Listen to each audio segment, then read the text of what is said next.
Your favorite compas have another jam-packed episode of Tuesday Live. Obviously, Lunes was Memorial Day weekend, but it is Tuesday Live.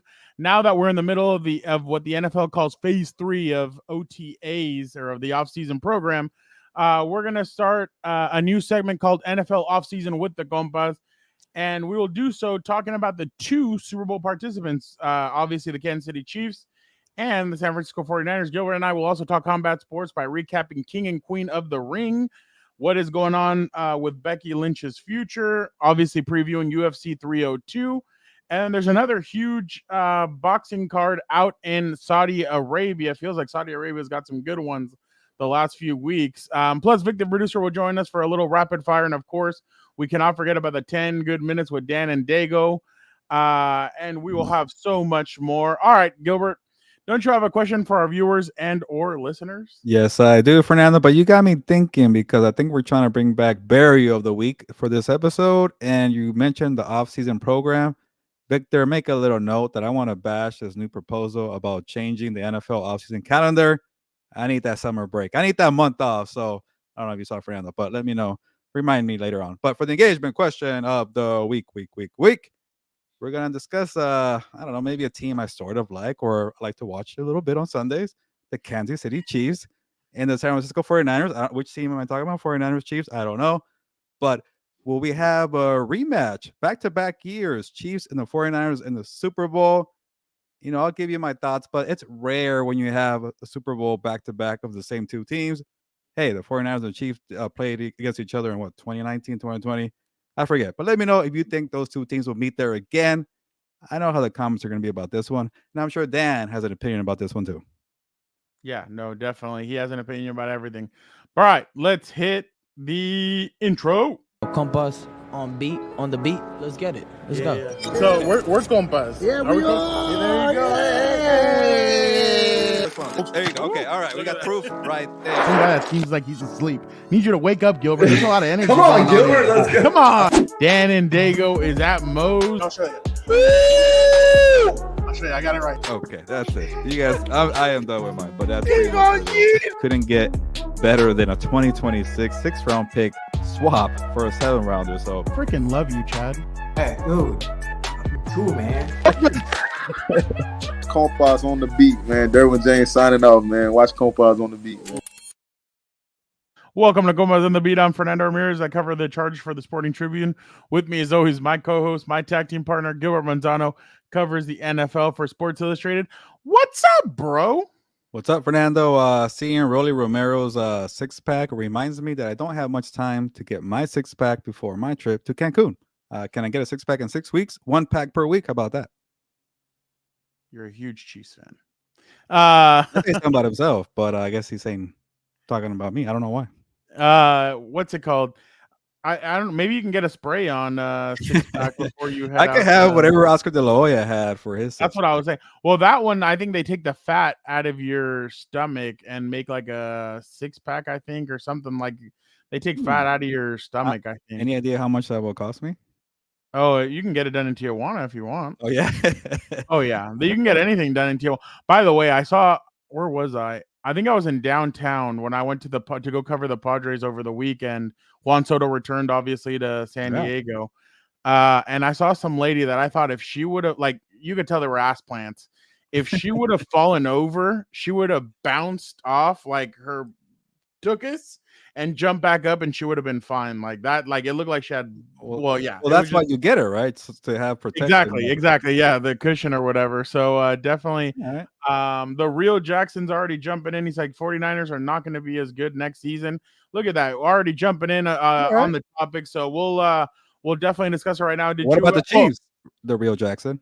Oh, the real Jackson. Are the Chiefs going to be as good next season? What do you think? Before we get started, though, do want to talk real quick. 2 quick points. One, I hope everybody had a good Memorial Day weekend. Let's not forget about why we have Memorial Day weekend, to honor those who are no longer with us, who have made the ultimate sacrifice. So thank you to everybody for that.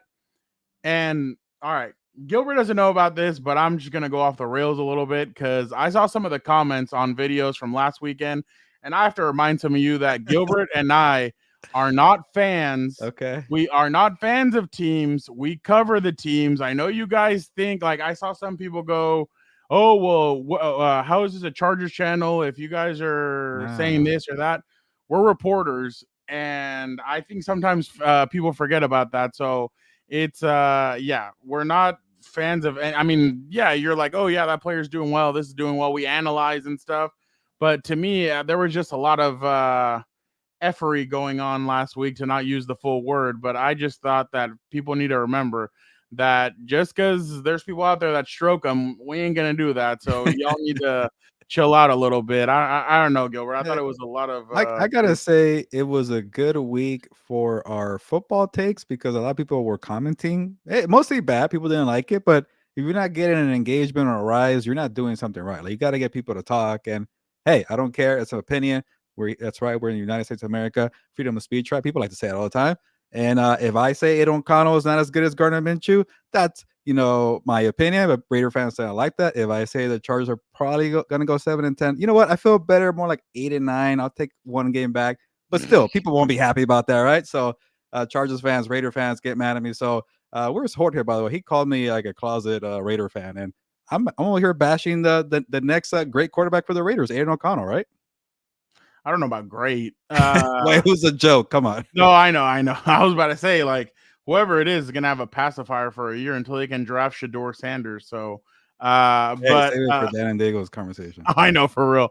But no, I just wanted to say that, like, hey, like, we get it. But I think that's the thing. When people think, oh, you have a show or this or that, people are like, oh, you're automatically a fan. It's like, no, that's not the way we do things. Either you're a fan or you're saying hot takes for clickbait. And I'm like, no, Exactly. it's just an opinion, nothing else. Exactly. So I mean, Gilbert may be a colleague and a friend, but that doesn't mean that he has he likes to go that route the way other certain people do. But definitely just wanted to remind folks out there. We save the hot takes for when Dan and Dago comes on. But yeah, Gilbert, let's get into it a little bit. So the real Jackson said Chiefs will be there, I think. LOL. Okay. He's like, it's tough to make a repeat appearance in the big game. The Chiefs and Patriots are the recent exceptions of the rule. That's very true. But all right, Gilbert. When's the last time we had the same two teams in the same Super Bowl back-to-back years? Or not same Super Bowl? I think it's been a while. I can look it up in a bit. Obviously, the 49ers and Chiefs played twice, but they were like 4 years apart or 3 years apart. Well, that's the one. I think. Actually, I mean, unless I'm forgetting something. No, I don't remember anybody except for that one, like the Chiefs and 49ers. I think it had been a while. Yeah, is it Bills Cowboys? Yeah, and then when they lost 4 in a row. But what was your question though? Back-to-back Super Bowls with the same two teams. Oh yeah, Dallas and Buffalo, 93 and 94. So started with the Giants, and then the team you can't say anymore of Washington, and then the 2 Cowboys. Okay. No, you can say it. I heard people say it. Well, Dan Quinn wants to say it on his shirt. No, that was a great. That was a cool shirt, but I get it's a little touchy subject. I was actually interested to see what I mean, there's been repeat winners, like Pittsburgh repeated, Dallas repeated, like there has been repeat winners, but the same matchup I think is only those. Yeah, Washington, Buffalo. Well, that streak of having a repeat winner ended last year, not yesterday. Feels like it. Yeah, no, it's been a while. But there's never been a 3P. I do know that, right? No, there's never been a three-peat. No, because Green Bay did it twice. Miami did it twice. Pittsburgh did it twice. Pittsburgh did it twice again. The Patriots were one of them. Well, yeah. San Francisco did it twice. Dallas did it twice. Denver did it twice. And then once. New England did it twice. And then now the Chiefs have done it twice. You're saying back-to-back Super Bowls? Yeah. Well, I think the Broncos did it twice, or 2 times in a row. No, they did it twice. Denver in 98 and then 99. Yeah, but I mean, like, you mean one time they won it. Okay, I'm confused, but so all these teams they repeated one time in their franchise, but they've all these teams that I mentioned, they repeated. Gotcha. When you said twice, it make it seem like 2 set of repeats. Oh no, my bad. No, I meant like they all repeated. But there's never been a 3-peat like you. You know what? We were close. Super Bowl Not in 72, Miami lost to Dallas 24-3. If they would have won that Super Bowl, they would have three-peated Three-peat. in 73, 74. That's a good stat to know because the Chiefs are going to flirt with that. Maybe. Yeah, it'll be interesting, but the real Jackson, we'll get into that in 1 second. Make sure you don't go anywhere. We will get into that. That's actually a good question. All right, Gilbert. NFL offseason with the Compas, the path for the Chiefs and the 49ers to make it back to the Super Bowl. Obviously, the 49ers do have some issues as far as Deebo Samuel, Brandon Ayuk. Gilbert, you interviewed Ricky Pearsall, who should add, if they're able to keep both of those guys and then Ricky, it should be an interesting dynamic between the three. They obviously still, I think, have Jawan Jennings. They still have some other players that can contribute, Christian McCaffrey as well. Now, when it comes over to the Chiefs, they also Rashee Rice. Who knows what's gonna happen with his deal as far as legal troubles. They did get Xavier Worthy and Marquise Hollywood Brown. I do have questions about that though, just because if you can get two corners to jam them off the line, will they be able to get past that? We don't know. But Gilbert, just a little bit of that. Which one do you think is has the bigger chance of making it back next season? Man, that's a tough question. I'll say the 49ers, and yeah, people are probably shocked, but like you mentioned, it's never happened before, a three-peat for one franchise, right? And then last year the talk was like, well, it hasn't happened in 20-something years for back-to-back Super Bowl champions, and the Chiefs did that. But Kelsey's a year older. You got the whole Taylor Swift dynamic kind of lingering. You think that's maybe like a mental toll for another season? You got the Butker mess. Butker mess, not miss. He doesn't miss that much. That's why they're going to keep him around. He made a 57-yard field goal in the Super Bowl. And then you got the Rashee Rice dynamic. And Fernando, when we were talking about Xavier Worthy, like I know they managed last year with like a bumpy road with some kind of subpar receiver play before Rashee Rice took over in the postseason. But you got to have Rashee Rice to allow Worthy to like break free from that kind of pressure or that jamming at the line of scrimmage, because he's not break free. There you go. He's not a physical, bulky receiver. So when you have Rashee Rice and you have Marquise Brown, you can move around, but maybe somewhat of a gadget player like that. But just all the off the field issues, the mental burden, the wear and tear. Like I think the Chiefs is going to be a little harder. But I like I mentioned on the previous show, the 49ers also have a mental burden of like getting so close, falling back down, trying to climb up again. But I think them keeping Ayuk and Deebo together for one more year, like it still makes them a strong team to get back there. And honestly, if you're the 49ers, who cares if you lose one in the offseason for nothing? Because you're all about winning the Super Bowl, and you keep those two guys together, you have better odds of winning that. So I'm going to go different. Well, no, I'm going to go kind of the same route that you went. I don't think the Harrison Butker thing should be as a huge issue as like people are making it seem to be. I think the Rashee Rice is the one that really is like, hey, like what's going to happen? Especially because obviously it was an accident. Who knows what the mom and the son, what's going on with them and all that. I think the Harrison Butker is just for right now. I think as soon as like training camp starts, it's all going to go away. But yeah, if you chose a time to say dumb stuff, you do it in May, ask the star players in late May, and then move on, right? I mean, it was just it was during a commencement speech, so obviously, there might be some spillover in road games, but that's about it. But see, that's kind of that's kind of the issue when it comes to this, because I'm sure last year they all got fed up with all the Taylor Swift questions. There's always something, right? Yeah, and that's kind of the thing, and that's what happened when Andy Reid was in Philly. It was always something that would come up that he would get asked about, and that's kind of what's led up with Andy as a coach, is that there's always something coming up. So yeah, there's always something that comes up with them. The Rashee Rice obviously is going to be interesting. What happens there, but at one point it has to catch up with you think. And by the way, the fact that fans were getting all like, oh, Mahomes looks a little bit overweight, this, that, with that picture of him showing up. I'm like, who gives a crap? Yeah. By the way, I did see a video over the weekend. Travis Kelce was at the Mavs game with Patrick Mahomes and I think and Hollywood Brown, and Mahomes was cheered and Kelce was booed. So that should tell you the state of what some sports fans are. I think about Holmes might have got cheered because he's from Texas, right? Yeah, no, he but is. obviously the whole Taylor Swift dynamic. But I'm telling you, like last year it was all cute and dandy and all that. I think this year there might be a little bit of a revenge tour for the rest of the NFL against that guy. So so I'm definitely interested to see kind of how everybody takes it. Last year it was cute, it was a news story. Now it's like, okay, that's kind of run its course. Let's see how it is. L'Jarius Sneed, I know he struggled at the end of the season a little bit, but he did come up with some clutch plays. That's a loss that may hurt them. There's Chris Jones was following. He wanted the bag. He got the bag. How is that going to happen to the real Jackson? No, I don't. I do not listen to Taylor Swift. I don't think Gilbert does. Dan and Dago did in Tennessee. Remember he was there. Yeah, we have proof of the video. Yeah, we have proof. So, but no, I don't listen to any of her music. I mean, if it's on, you're like, oh, okay, cool. But no, not really. So those are my issues with, and then Kansas City, we were talking about the bump and run. Are they going to be able to do that? Are they going to be able to separate? Are these receivers like Hollywood Brown? We know has had injuries before. Xavier Worthy, I think one of those guys already got hurt. They hurt a hamstring. I can't remember which one it was. So that's, and like you said, the aging of Mahomes. Now on the other side with San Francisco, I gotta ask the question: does Kyle Shanahan still have the attention of his team?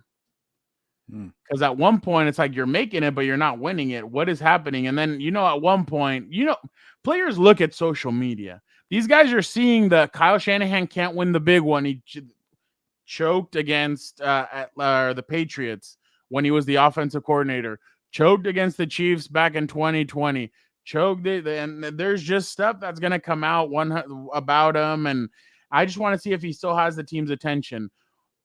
2, what can you do to reinvent yourself coming into this season? You're going to have to do something different.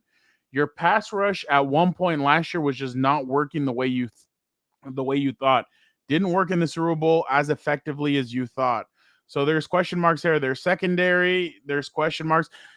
Shadavius Ward, he just did something. He had called out somebody. He did something recently that I thought was pretty interesting. I can't remember. He was talking about somebody on the Eagles, I think. I can't remember. But it's just going to be interesting to see what happens with either team. But shoot, I can't. It's hard for me to choose either one. Yeah, but it's tough to get back to the Super Bowl. Just either way, either team, yeah. But by the way, the real Jackson, I think Fernando meant Kelsey, not Mahomes, in terms of aging. Oh, my bad. Did I say Mahomes? Sorry. I meant Kelsey. Sorry about that. I did not mean Mahomes. My question is, I'm going to go with the 49ers only because that conference is not as tough as what the AFC is going to be. Yeah. I think the AFC is going to be even more lethal this year. Obviously, well, you're not a big fan of theirs, but I think the Jets, if Rodgers can stay healthy, I think they'll be okay. You have CJ Stroud and the Texans. You have Joe Burrow returning with the Bengals. You have Josh Allen. You have exactly. You just have a lot of stuff. You have a lot of factors in the AFC. Is there one or two teams that like you mentioned? There's 4 or 5 teams that you really like to maybe beat them, but is there one or two that you really really like? Because it's hard for me to narrow down the contenders. But you're right, there are more teams to push them in the AFC. I just don't know which one I want to get behind. You kind of scared me last week with the Bengals conversation we had because of the wrist factor for Burrow. Yeah. And I didn't really think about it because that is a throwing hand injury. And then we saw what happened with the calf injury last year for Burrow. They weren't the same team until he got over the calf injury. And then he got hurt again. So it's not a given. So I can't even back the Bengals. I don't know if I back the Ravens. I don't know which team. I don't like the T. Higgins, Jamar Chase right now that they're not going to. It's voluntary.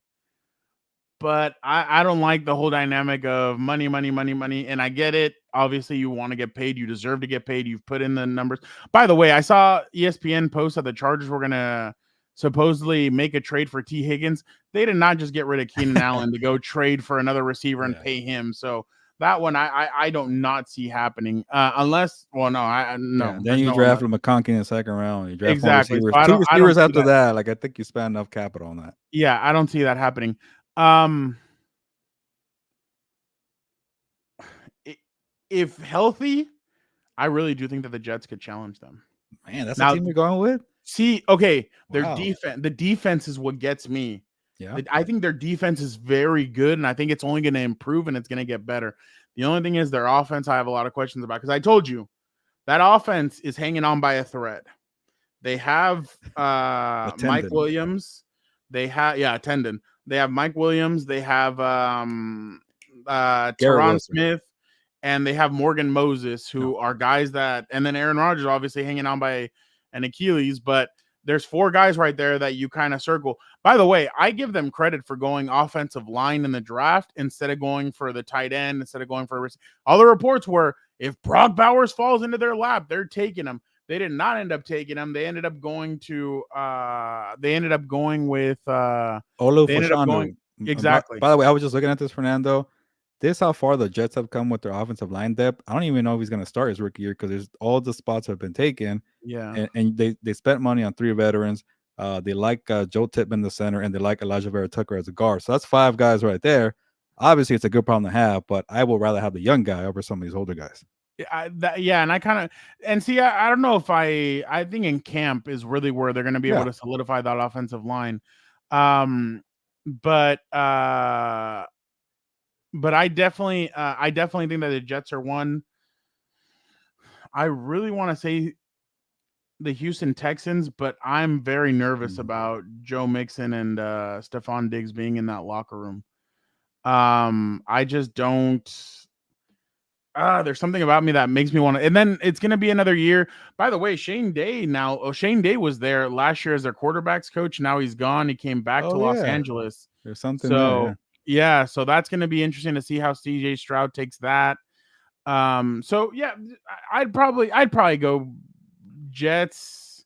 I can't say Ravens because the Ravens last year they had a perfect opportunity. They were at home and they couldn't get it done. So I may have to go. I'll go Jets and I'll go another team that I just don't like the cornerbacks for Hugh. Well, no, I like Stingley. I probably. I'll give you one, Fernando. Give me the other one. Give me the other one. I give you the Jets. It's in addition by subtraction. I like the Bills to finally do it without Stephon Diggs. Because I just saw the way they played when they weren't feeding Stephon Diggs. They were going to the run game, James Cook, kind of like Justin Herbert, right? Less is more approach, good offensive line protection, good running back scheme. That's what Jim Harbaugh wants to do with Justin Herbert. Like, stop being the hero, my guy, and kind of, take it easy. And when it's your time to shine, you don't got, I guess you could call Stephon Diggs a diva, screaming at your face, screaming to, hey, give me the ball. You operate that offense how you want to, how you please, because you're the franchise quarterback. And I like what Joe Brady did. So something about that, and I hate teams for now that keep doing the same thing over and over again, thinking you're going to finally get over that hump. Dallas Cowboys, anybody? It just doesn't work. 49ers are kind of like that too. It hasn't worked, but at least they've gone to Super Bowls. Like the Bills haven't gone to a Super Bowl. They broke up the old core, the old guys on defense. You let go kind of I don't want to say like a headache, but more frustration level on both sides. Maybe Diggs does better with CJ Stroud. Allen does better with the Bills without him. It could be a win-win. So that's a team I kind of like, but like I keep saying, like the Bengals scare me because of everything you laid out. The Rodgers scare me because he's just 40 years old.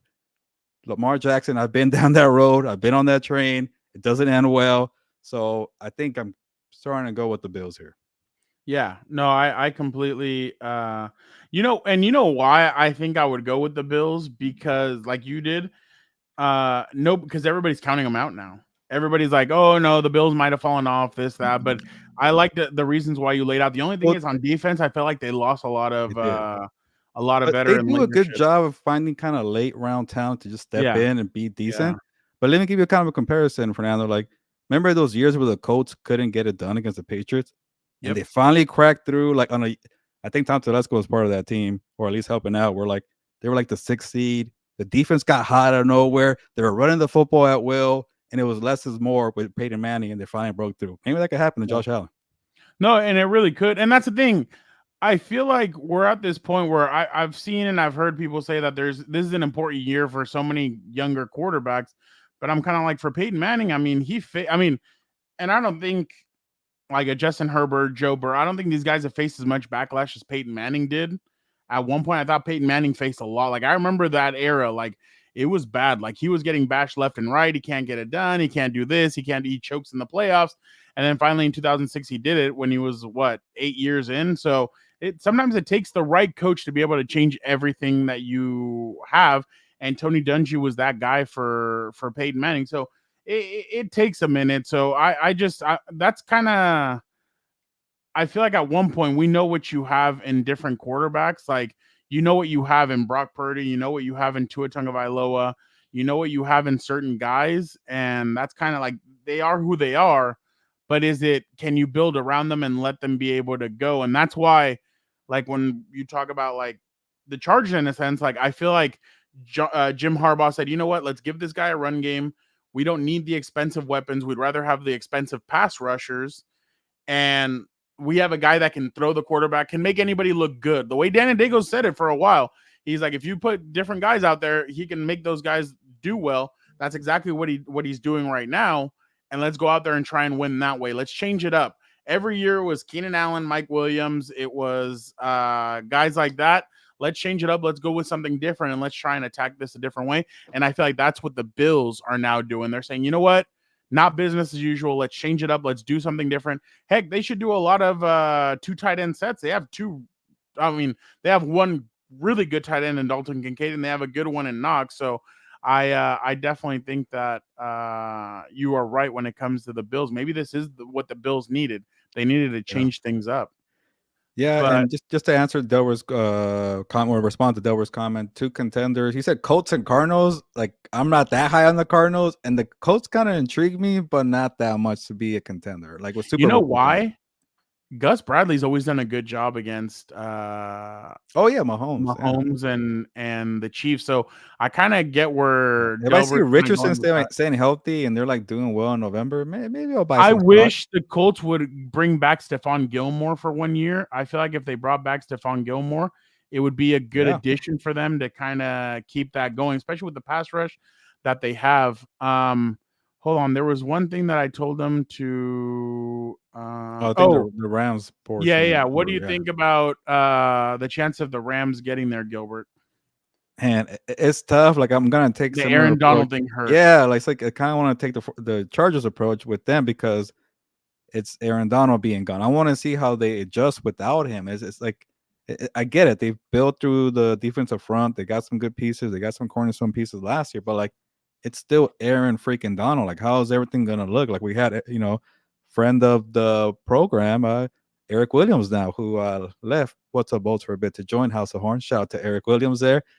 Fernando, you weren't too happy about that, but he pretty much broke it down. It's like, you know what, don't expect too many changes, but it's still like a big loss of Aaron Donald, and we'll see what happens there. But they kind of get through the segment quicker because we got to get going to other stuff. Like, I don't know if I'm ready to put the Rams in the class of the Detroit Lions, and honestly, I really like the Eagles because maybe Howie got a little cocky last year and didn't do enough with the secondary and the linebacker. He did a great job of retooling that secondary. The linebacker spot, a little shaky still. But the Eagles are still very talented. They paid AJ Brown another contract for a reason because he's really good. I think Jalen Hurts is also very good. And you got Saquon Barkley. I don't know about that one just yet. But the Lions, man, like they're the ones, when you have a team that's like hungry a little bit, like, yeah, the Lions haven't lost too many playoff games. They don't have that Bills kind of or Cowboys, feeling where they lose a lot. They finally got a little taste last year of losing in the playoffs.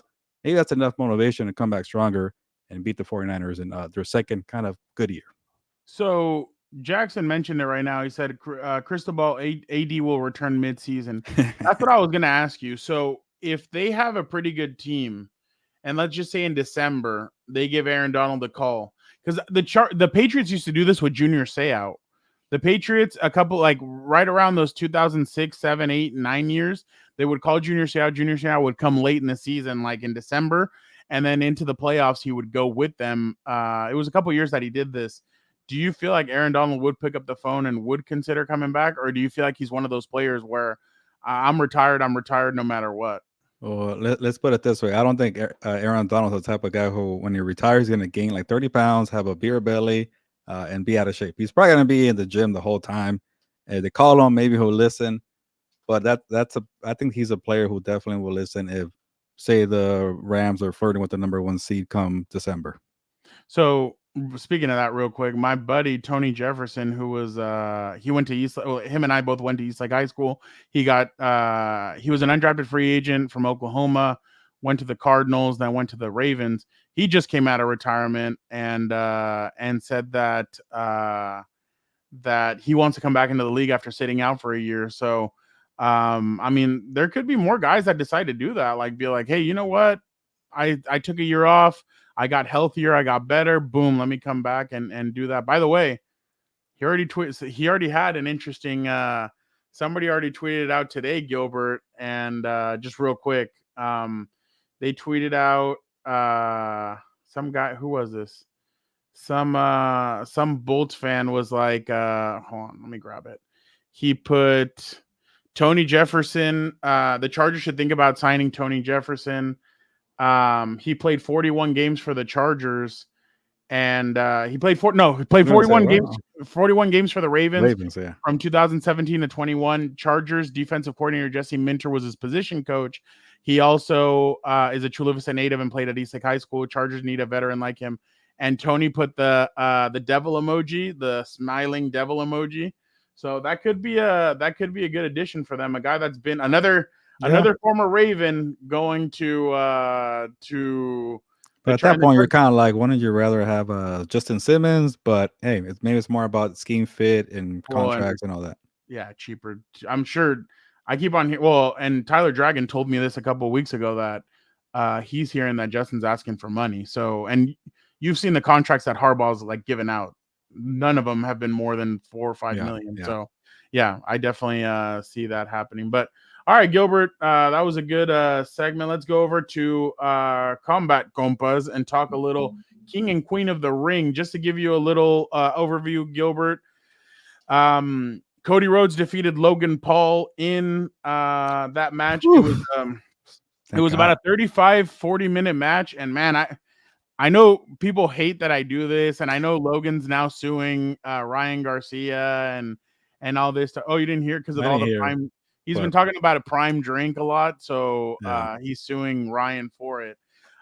Logan put on a great match with Cody. They put on a banger. So I guess Logan had told Triple H it'd be cool to add a drone when he jumps off of the turnbuckle and does his frog splash onto the announcer's table. Okay. They added I told Dan, hey, I think there's a drone in there.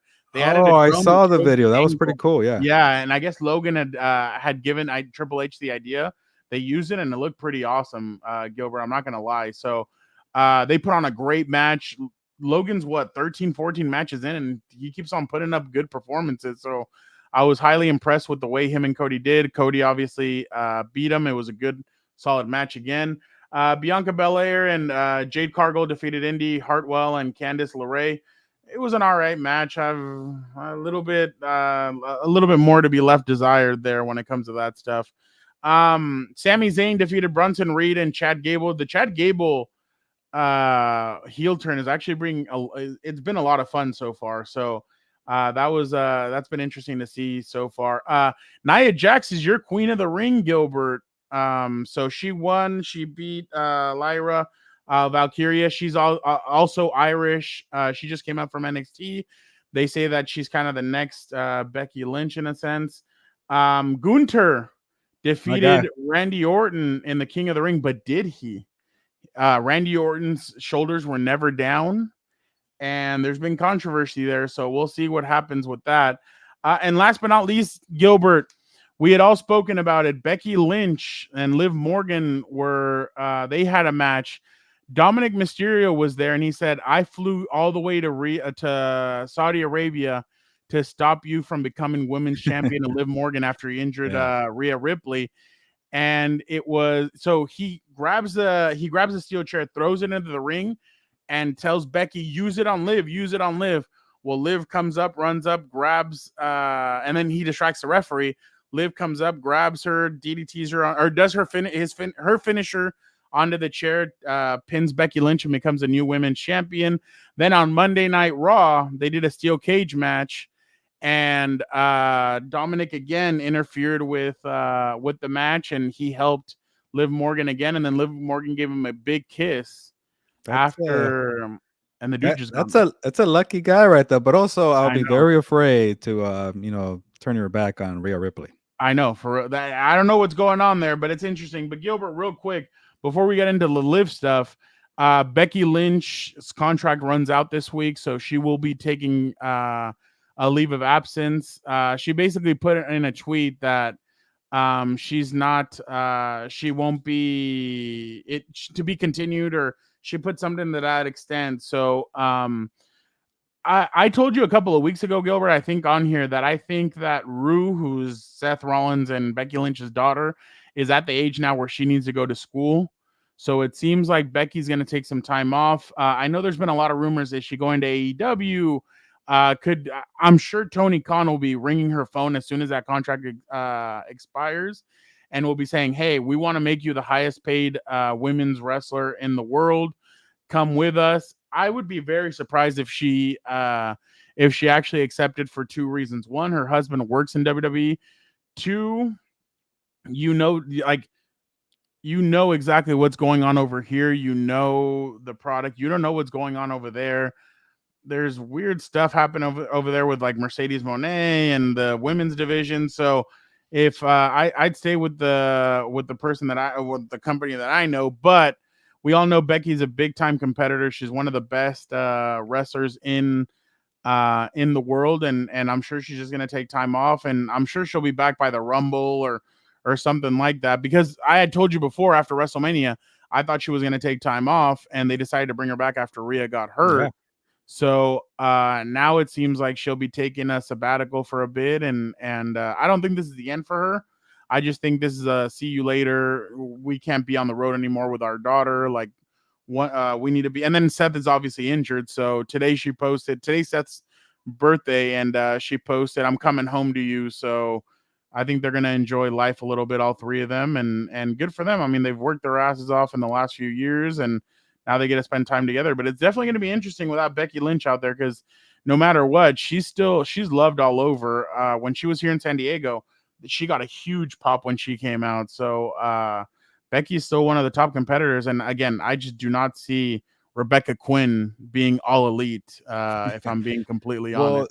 Just to kind of think along those lines of that far-fetched possibility, is like, and I'm going to be jumping the gun a little bit. You can correct me later, Fernando. No, you're good. MJF return, maybe with a new contract, maybe not. That's a question for you. But if he did return with a new contract, that's a big, I guess, keep or return for Tony Khan. He has the money. He convinced a superstar not to jump to the other side. Maybe he could do it with Becky Lynch. I know that's bringing her over is different than retaining a star, athlete in their prime. I get that, but the other part too, for now, like maybe at AEW, there's more opportunities to be in the spotlight. Obviously Becky Lynch has been there, done that at the top of her game at the WWE level, the highest level you can do in pro wrestling. There's just too many women superstars, and that's a good problem to have for the company. But like with Becky Lynch returning, finally got her shot at the title again. She kind of needed like a help, right? Like an injury to occur for Rhea Ripley to get that title run. It was a short-lived one because of what you mentioned. There was a cat behind me hanging out, Peanut. But maybe with CEO, what's her name again? Not Sasha Banks. Mercedes Moné, CEO. That's in my head a lot. Maybe there's something there for a rivalry, and then also being a star, on a consistent level for a year or two. But that's just me thinking, just in case there was a possibility there. Look, I'm not trying to take shots or anything, but there's examples in the company of WWE now that have been in both places, and they can talk about what they think about both places. So I'm sure she could go to Jade Cargill, she could go to CM Punk, she can go to Cody Rhodes and be like, what's it like over there? Especially Jade, because Jade was the first woman that made that jump. So she could be like, Jade, what's it like over there? And you just don't know. You don't know what to expect. So when it comes to Becky, though, I don't know, like you would be flipping your family dynamic. And I feel like that's not something that she'd be willing to do. And I kind of learned, and I told Dan this a couple of years ago, I believe, because at one point I remember when we would first watch, I would be like, why hasn't Shawn Michaels won a championship in a long time? Like, why doesn't Triple H win this, that? At one, and The Undertaker, I used to wonder why The Undertaker wouldn't win belts. But then you think, when you get to such a big point where you don't need a championship, you're still that big, that's when you've really made it. And I feel like Becky's at that point where she hasn't really needed the championship. And if you notice, this was just a stepping stone, because as soon as Rhea got hurt, you couldn't just give Liv the championship. You needed to have her fight. And why not fight somebody that she had a kind of a rivalry with in the winter? And now she gets to take the belt off of Becky. Now it means a lot, because she took her first championship off of Ronda Rousey, and now she took this one off of Becky Lynch. So two big superstars. She's taken the wins. Now it's about what can you do with Liv moving forward to keep her moving and to keep growing with her, because she's going to keep that championship until Rhea Ripley returns. We all know that. So that's going to be the huge thing there. But they need to do a great job of building Liv up and keep on doing what they're doing with her, because I thought they've done a great job. She's done a good job. She's thought things through. But the question is, you've seen Liv now talk to you've seen Liv talk to Dominic Mysterio. You've seen her talk to JD McDonough. You've seen her talk to Finn Balor. So where are we headed with all this? Like, is she going to be the one that takes over the Judgment Day ultimately? Or is she going to be in Judgment Day with all them? So that's kind of my question when it comes to that. What do you think is going to happen with the See, I don't know, because it kind of seems, so there's two different things with this. It seems like Damian Priest is destined to lose the championship to Drew McIntyre at Clash at the Castle. It's in his hometown. It's in Scotland. But then today, MSG announced that they're going to be having at Madison Square Garden, Jey Uso against on Monday Night Raw, Jey Uso against Damian Priest for the World Heavyweight Championship. And Drew McIntyre commented, and I'm sorry for the language, the fuck? ? So Drew's kind of like, what the hell's going on here? So that's kind of the question about that. So Gilbert, Mimsy's asking if we saw that she kissed Dom. So the funny part is USA cut off.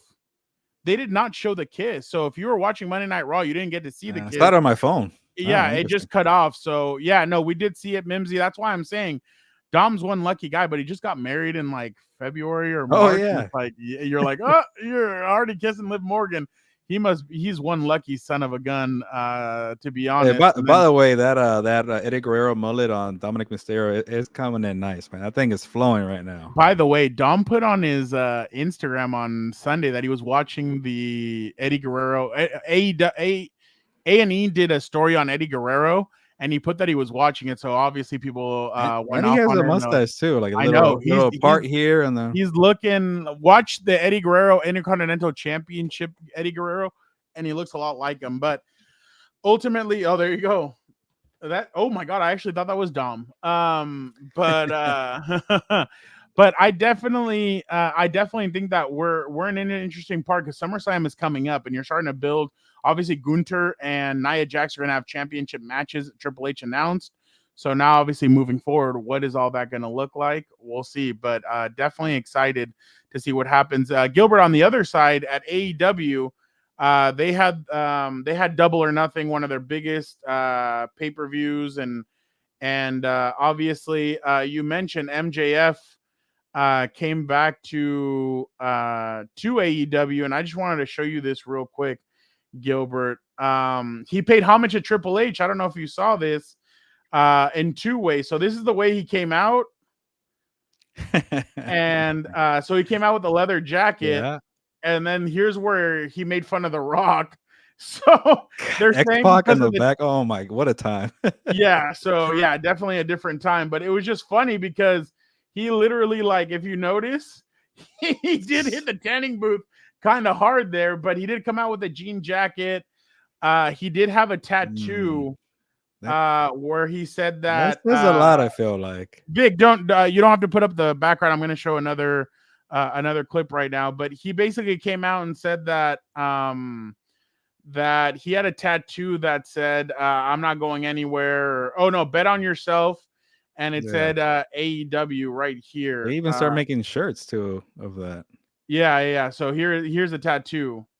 But it was so funny because fans were like, yeah, can you imagine when he has to laser it off in a couple of years? Because I'll give you my take on that, Vic. Again, you don't have to do that. I'm just gonna show a quick clip.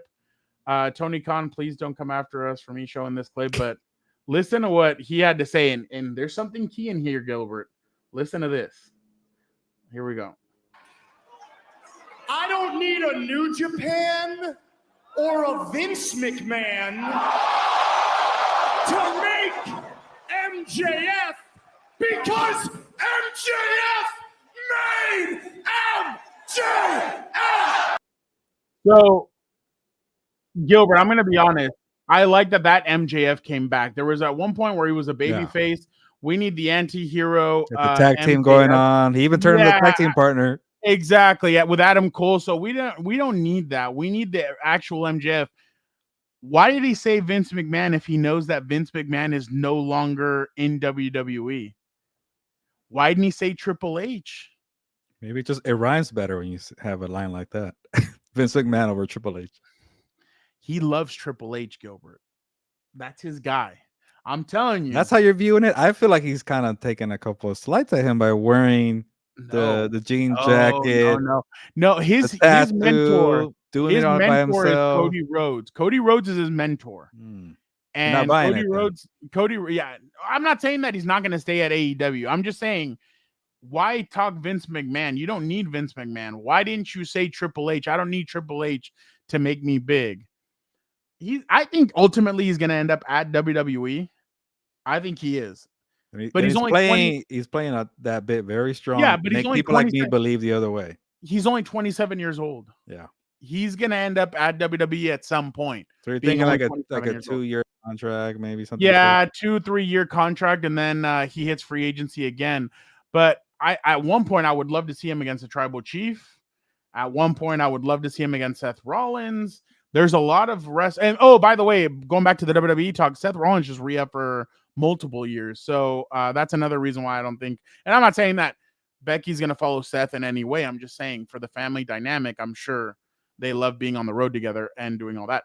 But MJF, I'm excited that he's back like this. I want to see what he can do back as that kind of guy. That guy that hooked Gilbert Antonio Manzano in a couple of years ago when he got to go see him live. Antonio Manzano. Exactly. So when he hooked him a couple of years ago, that's the MJF that we're getting again. So I'm excited to see what that MJF brings. I think he's going to bring a lot of eyeballs to AEW. I think a lot of people are going to be excited to see that MJF back. But man, it's exciting to see what he did. The only thing that I did not like, and again, we're heading to that aspect again.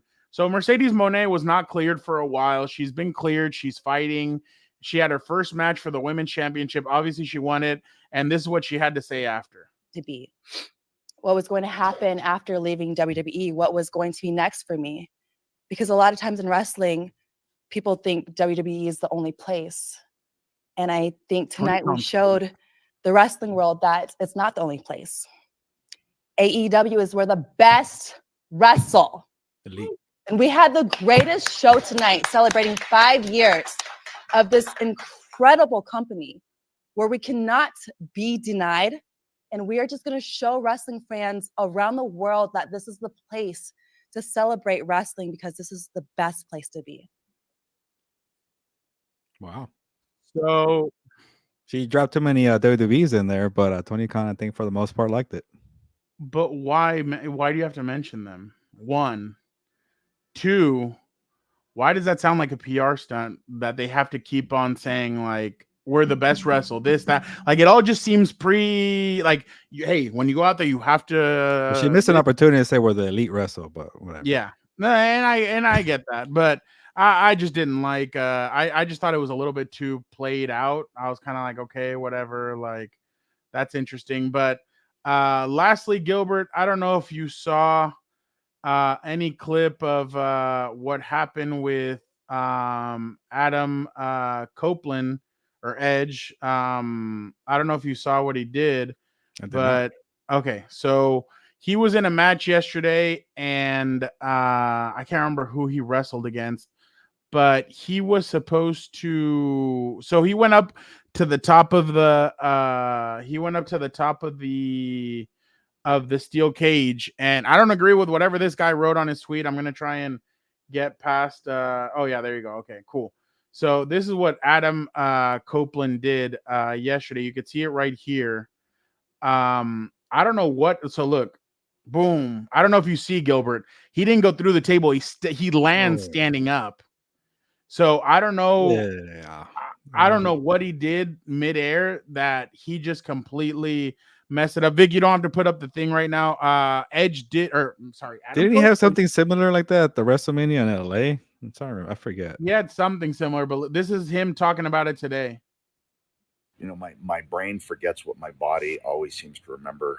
A little late is that I'm 50 and I need to make better choices. So my body pulled the emergency brake on me the other night, and I ended up fracturing my tibia, which is going to require surgery. Don't know the time frame on that yet.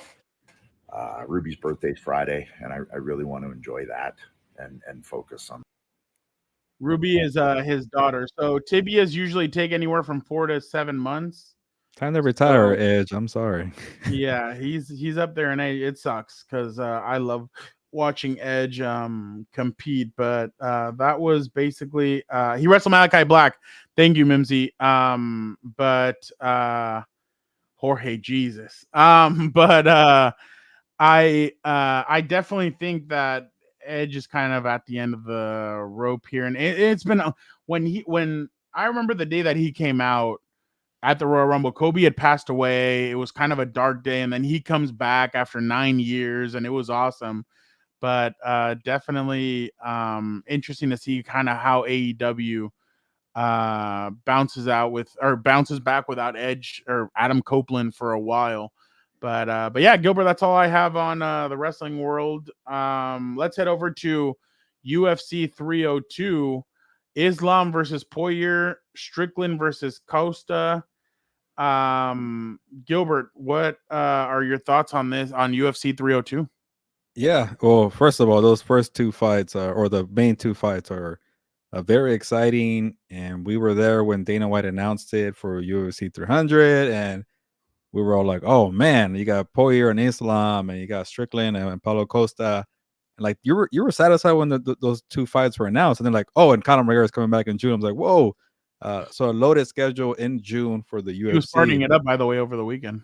Conor McGregor, yeah, I've seen the videos of him trying to stay away from his new beer or pints that he's doing out there. So he's trying his hardest, but I don't know if he's actually going to succeed. But I guess the storyline for 302 is for Dustin Poirier, who might be close to retirement. He's been very close to being, I could be wrong here, I'm pretty sure he has never been undisputed champion in the UFC. He's been interim, I think that one time, but he's never had that the full gold around his waist. And to do it, another opportunity, he might be I forget, maybe 0-3 or whatever in championship fights like that. So when he's fighting Islam, the best of the best, like the best way to go out, maybe carry that belt and then retire, or you lose, you're just saying, you know what, I've done everything I can. I've been at the top of my game. It just hasn't been enough. Like, he's going to be like the Allen Iverson or Charles Barkley of the UFC if he can win that, undisputed belt. But he's an entertaining fighter. He beat Conor McGregor twice out of 3 times. So Hall of Fame fighter, but could it be the end of Dustin Poirier? And I like watching him fight. Hopefully he gets the job done for that storybook ending, but we'll see. So who do you have winning that one? Like I want to go with Poirier just for the story. And honestly, for the sport to do that, it's UFC, where a lot of upsets happen. You never know on any given night. Hey, but maybe for the sake to avoid the curse for Poirier, I'll go with Islam, who is one of the best pound-for-pound fighters on the planet. Can you imagine if he gets him for a guillotine and it actually works and he taps him out? Islam gave him a lot of credit for that, what he has in his arsenal, and that could be one of them too. Who do you got, Strickland or Douglas Costa? Paulo, sorry. Keep on thinking of the soccer player. I don't know who that is, but these are two guys who are at a crossroads in their careers, exciting fighters. they're kind of more like gatekeepers, or like, well, obviously Strickland had that one fight. Who did he upset? I'm already forgetting, but he had the belt, and then he lost it to the South African there. I'm blanking on his name too, but Strickland is an exciting fighter who is a little. DDP. There you go. So I think Strickland might be Oh, he mad. beat Adesanya. Was it? Oh yeah, I'm blanking. Yeah, and then he got DDP. It was supposed to be Adesanya and DDP, and then there was a controversial ending. But I think DDP won that fight. I think he did too, Fernando. But Strickland he's a dangerous fighter, so I think he beats Paulo Costa. I got Strickland and I got Dustin winning. America. Okay. All Got right. America winning this weekend. By the way, speaking of America, have you seen that supposed card that the Saudis want to do between America versus Mexico for boxing? Oh yeah, I think. Do you know the fights? Because I think I saw Canelo Crawford. Yeah, I saw that one too. Shakur, Yeah, Caleb and Stevenson. No, yeah, no Pitbull. Yeah. Yeah, Stevenson. yeah. And then what's the other one? Caleb Plant against Jaime Munguia. There you go. I went 2-1 Mexico. Shakur beats Pitbull. Jaime beats Caleb. Canelo beats Crawford. Because Ooh, Crawford is just too small. yeah, interesting. That I actually would like that. Gilbert, obviously. Oh, there you go, Gilbert. Question for you. Chris When Gas. Yeah, I'm not sure. He's like, how we were talking about Paulo and Strickland, entertaining fighter, maybe not the best of the best, but anytime they fight, they're exciting. And it's been a minute for Gastelum. I remember that epic fight against Adesanya, but I honestly don't know. We need to get our friend Adam Hill to kind of give us some of these, deeper nuggets in the UFC world to jump on. But I would love to see Gastelum fight again. let me ask you a question. So real quick, when we're talking to UFC, the interim heavyweight champion is Tim. No, Tom. Tom. Aspinall. Yeah. Little Daniel thinks that John Jones is scared of him. Do you feel like he's ducking him or no? I don't think so. I think maybe John Jones at the point of his career where he might be down to his last Money. 2 fights, and get the money. So who do you want to see fight for John Jones, Pereira or Aspinall? It's gonna be Pereira. You get the bag there, but then again, he's trying to fight Stipe Miocic, and who hasn't fought in 3 years, and that one because you feel like it's his right to get that fight because they were supposed to fight before he got hurt. So yeah, I don't know. You know how he is. He's kind of a mixed bag. You don't know what you're gonna get with him. but I feel like that's how a lot of fighters they're just a mixed bag. You just never know what way it's gonna point. Gilbert, obviously this weekend, boxing, Deontay Wilder and Dmitry Bivol fight this weekend. Wilder's fighting Zhang and Bivol's fighting Zinad. So what do you think? Do you think Zhang will be too much for Deontay, or do you feel like Deontay ends up taking this one? Well, Wilder's coming off that very sluggish fight against Joseph Parker, and I thought that was the end of Wilder, but here he is again fighting. I don't think that fight was that long ago, man. Maybe like 6 months ago. So maybe Wilder feels like, okay, that wasn't the best of me. I don't want to be the old guy now, the gatekeeper or whatever. So him coming back this soon tells me a lot. But I think now that Wilder's a little older and he can't rely on on skill, and he's all about the power, and you have that one move at this age in his career, at this stage, like I don't know if he still has it. Hey, but power is the last thing that goes away when it comes to being older fighters. But you need other things to set up the power when you're older, and he doesn't have that. So maybe that's why he lost to Joseph Parker, and we'll see. But I think Wilder could get him. The guy he's fighting is definitely a tough opponent. But when Wilder is in his prime, he definitely would have wiped the floor with this guy. But we'll see if he has that power. But again, with Wilder, he's never had, the jab, the footwork, the counter game, the combination. It's all, these haymakers of Wilder. We know what you get with him. But Fernando, the thing about this card, though, it was going to be a really exciting card because they had a great main event with a great undercard. Those Saudis, man, in boxing, they're trying to get it right. And it's supposed to be Dmitry Bivol against Arthur Beterbiev, and Beterbiev got hurt. So obviously they're not household names, but if you're a boxing fan, Bivol and Beterbiev are one of the top 10 pound for pound fighters on the planet, and they were going to fight in Saudi Arabia. He got hurt. But the good thing about this card, Bivol's still fighting, and nobody's going to win the fight. but I saw promoters working together, which is rare. When you got money from Saudi Arabia coming in, everybody's happy, right?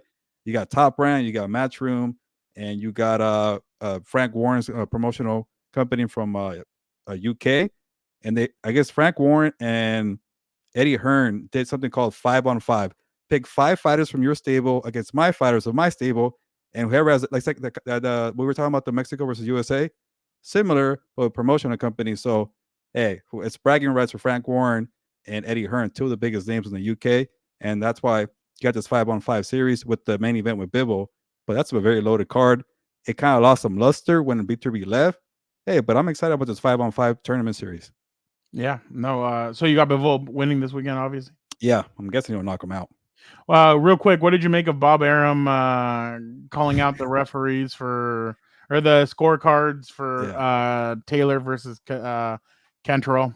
Well, Bob Arum was a character. He's been with Top Rank for like 60 years now, Fernando. He was promoting, Joe Frazier and Muhammad Ali and all these fights back in the day. And he's still out there promoting, which is talking on the microphone for Top Rank. And he pretty much said that he's never going to take a U.S. fighter to the UK. He might have forgot about it by now. Who knows? But, it's Bob Arum. He always has a problem with the judges or problem with, somebody who say his fighter got screwed over. He's going to talk about it and mention it. But, it's just funny watching the video, seeing Eddie Hearn, like, you're really going to talk right now, man? And, maybe it's time for Bob Arum to drop the microphone. Damn. All right. Speaking of that, let us bring on Victor, producer, to talk a little rapid fire. All right.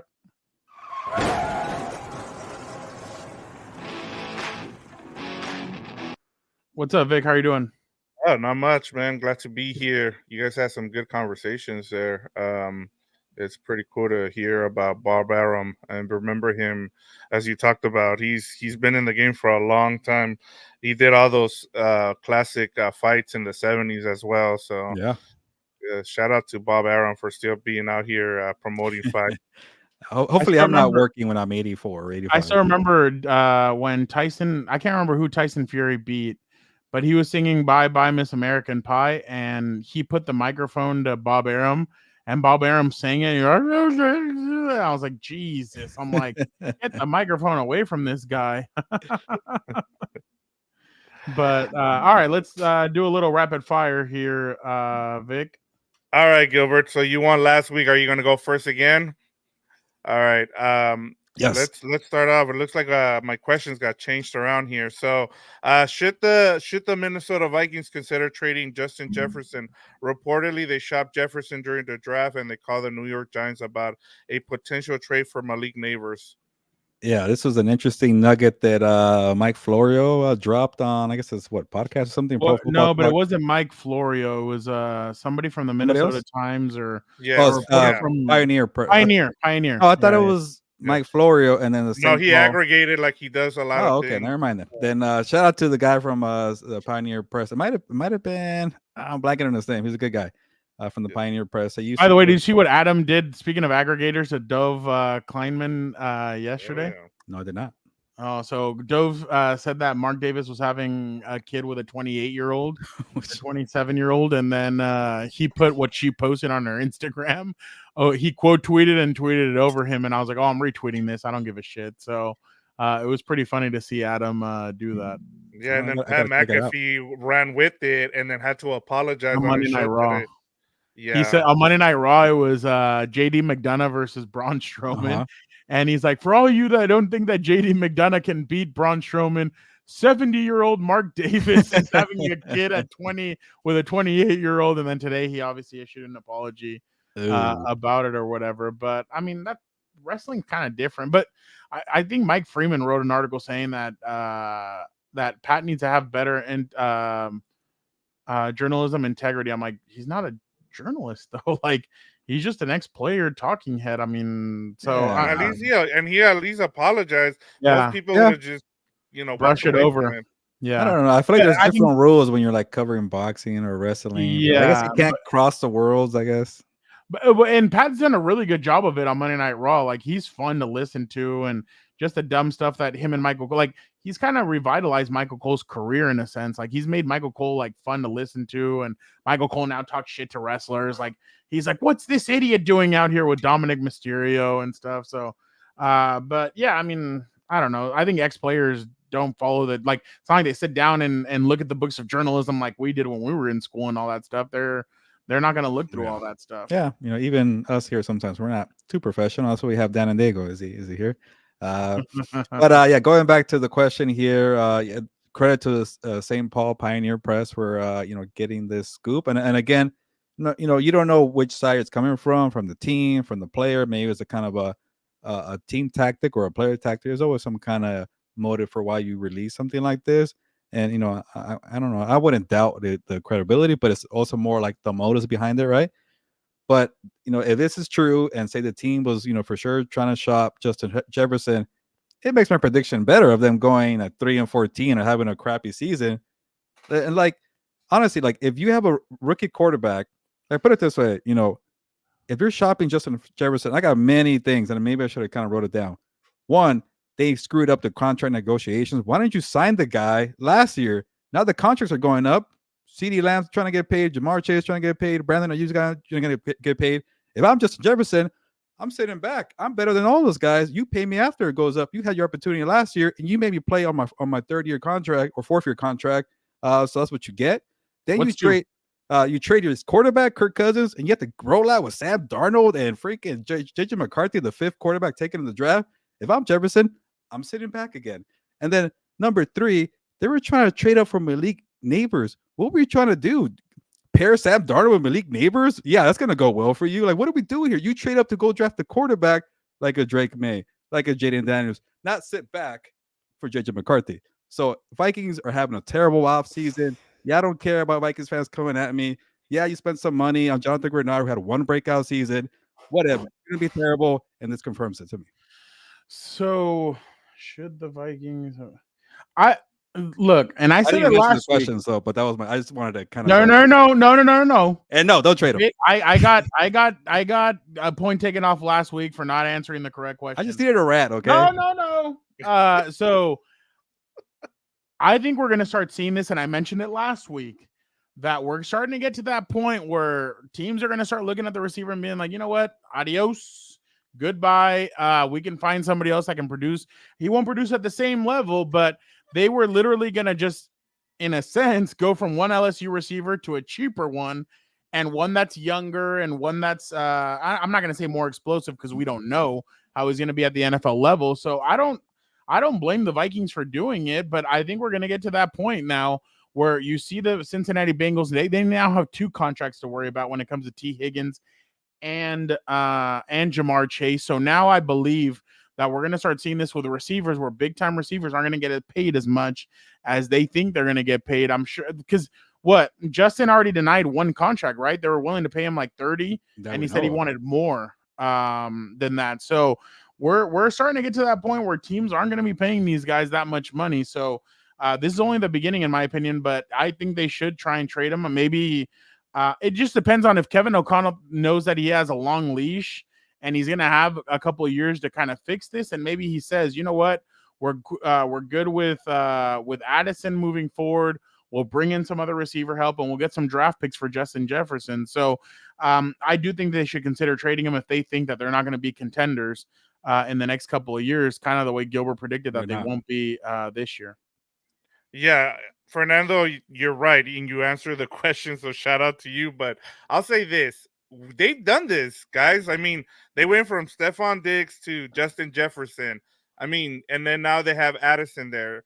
They didn't win any playoff games, I'll tell you that. Exactly. And so why are you, one of the things I've always been told is, why are you paying $20 million and over, or even 30 now, for a wide receiver when you're not going to win? Like we've seen, the Super Bowl winners, they don't have, receivers that are getting paid $20 or $30 million. So yeah, I'm with you, Fernando, on this one. All right. So on today's episode feature the Super Bowl. The last one was the Rams, right? Cooper Kupp had already been paid, or he got paid that offseason? No, he got paid after. Okay, so Tampa Bay with Mike Evans then was the last one where there was a But I it mean, I wasn't don't like, think he- but it wasn't like the massive contract. Like he got more money recently this offseason. Yeah. Oh well, okay. Yeah. Yeah. All right, Fernando. Today's episode featured the Super Bowl teams from last season, the Chiefs and 49ers. Let's start with the back-to-back champs. What's more likely to happen is they become the first team to win this in the Super Bowl era. Remember, in the Super Bowl era, because I have to make sure, because people will come after us if we don't say that the Packers did a three-peat, but that was going into the Super Bowl era, and then or they don't win a Super Bowl in the next 3 years, Fernando. So let me repeat again. Do they become the first team to three-peat in the Super Bowl era, or they don't win a Super Bowl in the next 3 years? They don't win a Super Bowl in the next 3 years. Wow. I think at one point the wheels are going to fall off. I think Andy Reid's kind of at that point where he's like, well, I've solidified my being in the conversation of one of the greatest head coaches of all time. All he needed was a Super Bowl ring. Now he has 3. His team just keeps on getting filled up with so many distractions that at one point, I remember last year, at one point I saw him and he was kind of like, and you're kind of like, okay, maybe he's kind of starting to feel a little bit of all of this and everything going on. Then obviously he has the stuff with his sons on the side that's happened before in the past. So I'm sure he's kind of at that point where he's like, you know what, I'm going to give it a couple of years. So I'm going to go with the Chiefs. Don't win a Super Bowl in the next 3 years rather than them three-peat. I just think that you're going to, at one point, Kelsey's going to retire pretty soon. Probably saw his brother just do it. I'm sure he's going to be quick to follow as well, especially if he has other activities outside of football, the way he's been in all these commercials and all that stuff and all the opportunities that he's going to get pretty soon. Because I mean, I'm no Diddy. The guy's a handsome guy.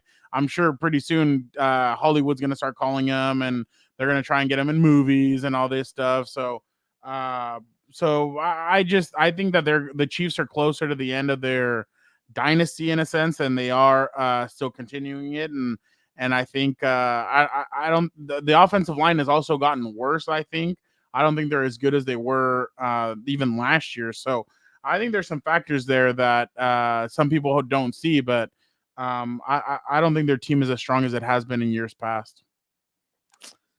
Yeah, I'm not sure about that notion about this team not being as strong as years past, but I also find it very difficult for them to win 3 consecutive Super Bowls. I think they'll get to the playoffs and maybe the whole like they flame out because of all the mental burdens and maybe you're right, Fernando. Losing the Jerry Sneak could be something, or maybe just lack of motivation. Chris Jones got paid, like you mentioned earlier. Maybe he's not the same fierce defensive tackle that we've seen in the last couple of years. So I'm expecting something where like, okay, they're gonna get close, they fall short, and that ends the first chapter of Patrick Mahomes. And remember Tom Brady, where he won the 3 Super Bowls early, and then went a long, like almost 10 years before winning the 4th one.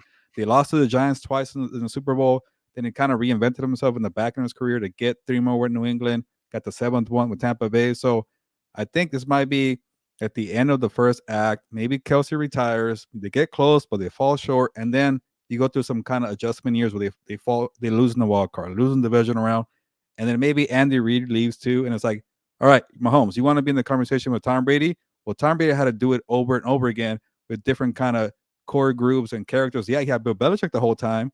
You might not have the same luxury with Andy Reid there, but you got to go through some kind of these struggles to prove that you are one of the best of all time. So I think they might go to a couple 2 or 3 years where they don't win it, but they'll be close every single year for as long as Mahomes is around. How about that?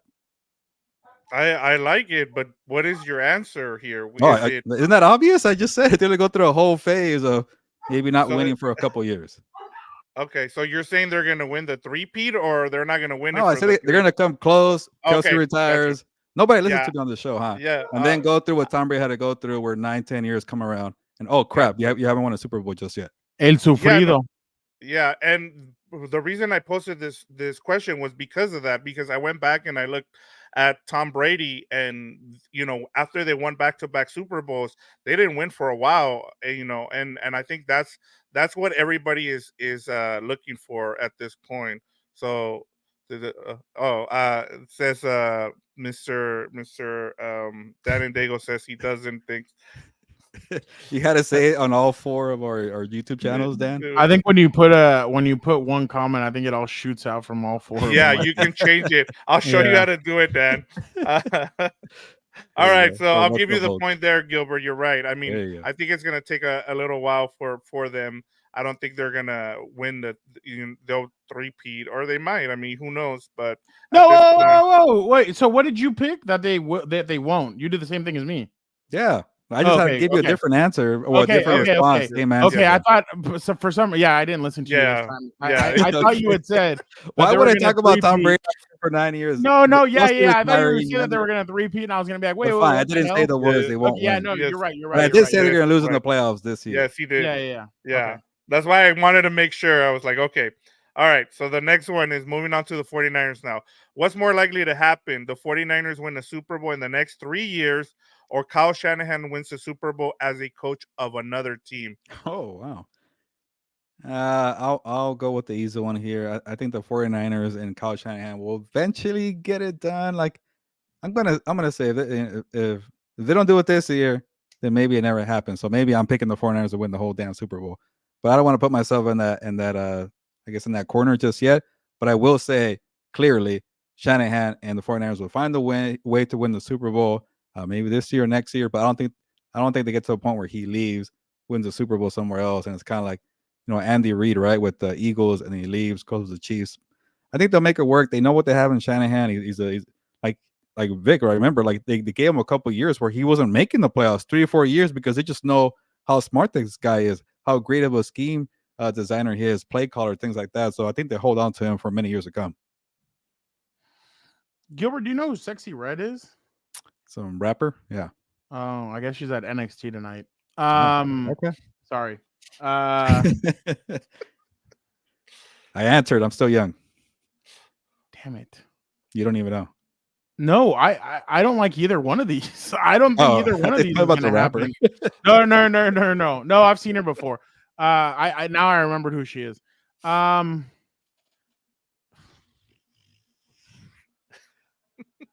I just don't see. Okay, this is the reason why I don't like it. I'm not a big Brock Purdy believer, so I'm not a big like, oh, I think Brock Purdy can get it done. And then Kyle Shanahan hasn't shown me in any 3 of his Super Bowls that he could get it done either way. Like it's like as soon as the fourth quarter comes, it's like they shut off the stadium lights that they did for that Super Bowl with the Harbaugh brothers, and all the lights just point at Kyle Shanahan. Everybody's watching to see what he's going to do, and it doesn't come to fruition. So I really think that I'll say Kyle Shanahan wins it for another team. I think we're kind of getting at the point where I'm sure the 49ers ownership is going to get frustrated. They're going to be like, well, what the hell? We haven't won one since Steve Young, and we've had Colin Kaepernick, we've had Jimmy Garoppolo, and we've had Brock Purdy in the Super Bowl, and neither one of those times have we won. We were, 5-0, and now we're 5-3. So what the hell is going on now? Why haven't we won? And I think there's going to be frustration if they don't win one within the next few years. So I'll say Kyle Shanahan wins it for another team that's maybe ready to go and just needs that head coach that playmaker to get going. But I just think that this is a very tough. I think this is tougher than the Chiefs one, just because I'm not a big believer in Kyle Shanahan. Yeah. So when I was looking, the reason I came up with this one was because I was doing research on both the 49ers and the Chiefs as to kind of prepare for this episode. And you know who didn't win in their first stop and then ended up winning because they found their quarterback? And that was, Andy Reid. Andy Reid went through the same thing. He couldn't win in Philadelphia. And finally, they just said, you know what? We're going to let you go. And then they went through their little lull there. And then Andy Reid found his spot with the Kansas City Chiefs. So I think I'm going to give you the point there, Fernando, because you found it eventually where I wanted one of you guys to go. And that was, Kyle Shanahan reminds me a lot of the early part of Andy Reid's career with the Eagles. And I think that's where we're going to probably end up getting. I don't see them winning. And I'll be, I'll say, that I was wrong, but I just don't see it with the 49ers just because what you just said is Brock Purdy. Are they going to pay him?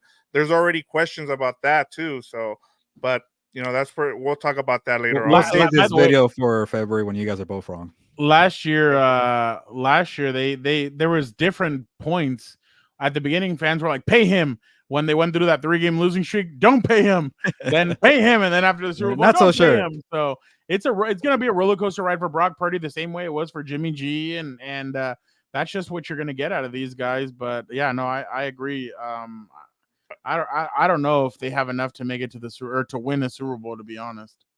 We'll see, but I think that they're in that window where it's about to close. Especially, we'll see what they figure out with Brock Purdy. All right, Fernando, you're up 2-1 here. A couple of weeks ago, Jared Goff joined Joe Burrow, Justin Herbert, Lamar Jackson, and Jalen Hurts as the only quarterbacks making over $50 million a season. Which of these 5 quarterbacks will win the Super Bowl first? If you don't say Herbert, your brother's gonna come after you. No, it's not about that. Look, Joe Burrow and Jalen have already had their opportunity and they didn't win. That's not saying that they can't come back and win it. I think Lamar's opportunity was this year because they've lost a lot. Their offensive line isn't as good as it was. The reason why I'm gonna go Justin Herbert is one thing that is clear to me, that Jim Harbaugh coming back, he's not messing around this time.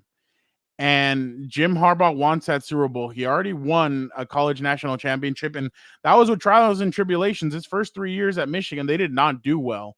And as soon as his brother was able to help him, and he sent him McDonald and he sent him Minter, everything changed for them. They were able to kind of get it together. They recruited really well, and they were able to win the national championship. Now Jim is back in the NFL. You can tell how hungry he is for a Super Bowl. Again, I think this is going to be a 2-year project before they can contend for a Super Bowl.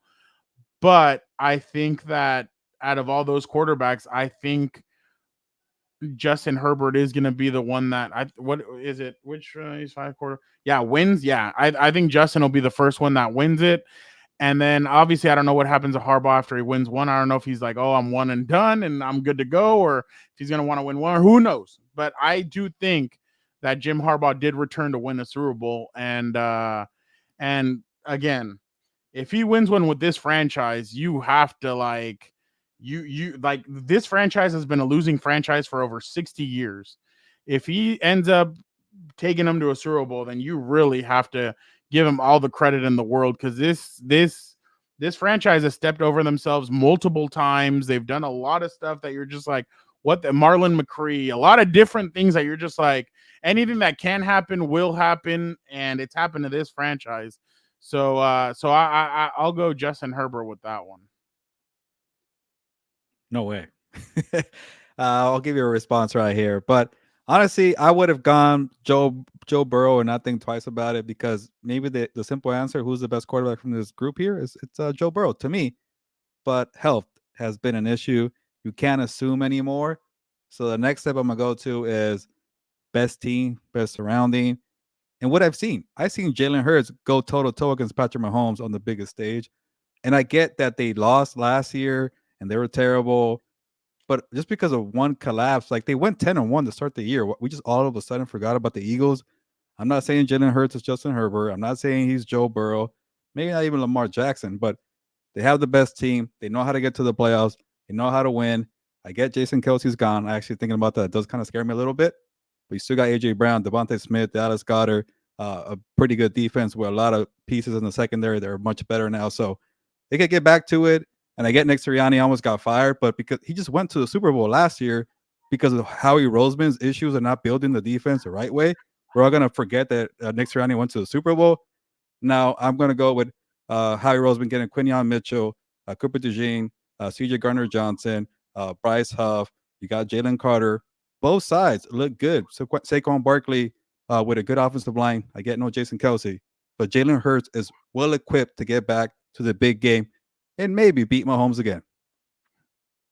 Yeah, He didn't answer the question. He didn't answer the question. Jalen He did not Hurts. What do you answer the mean? question. Yeah, He didn't answer the question. Get No. outta here. He said, and maybe beat Patrick Mahomes. Equipped to maybe No, beat I'm Patrick saying Mahomes. maybe Chiefs get to that Super Bowl. I don't care who he plays, but he's gonna win a Super Bowl Yeah. before these guys.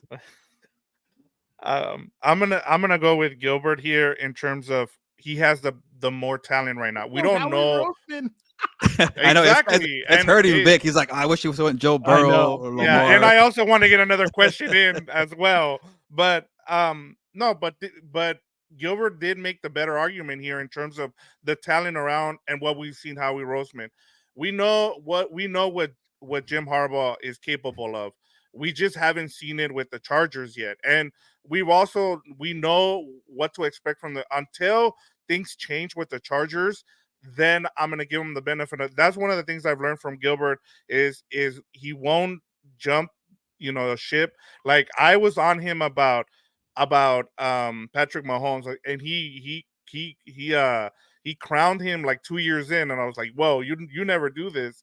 So I'll give him I'll give him this for right now. But as you talked about, Fernando, you're right. I mean, I think also with Jim Harbaugh, you know what you're getting, and it's going to take some time. And I think it's going to be a little bit of a process for Charger fans to kind of get used to it because it's going to come, but it's going to take a little bit of patience from Charger fans as well. And I think a lot of people are already trying to, jump into the bandwagon, a little bit too quickly, especially this season. And we'll see what happens. But in terms of right now, I think the Eagles are and Jalen Hurts have that where they're primed to win a Super Bowl. And if they don't do it, just to make sure, Victor, that would be your pick too from those names you mentioned.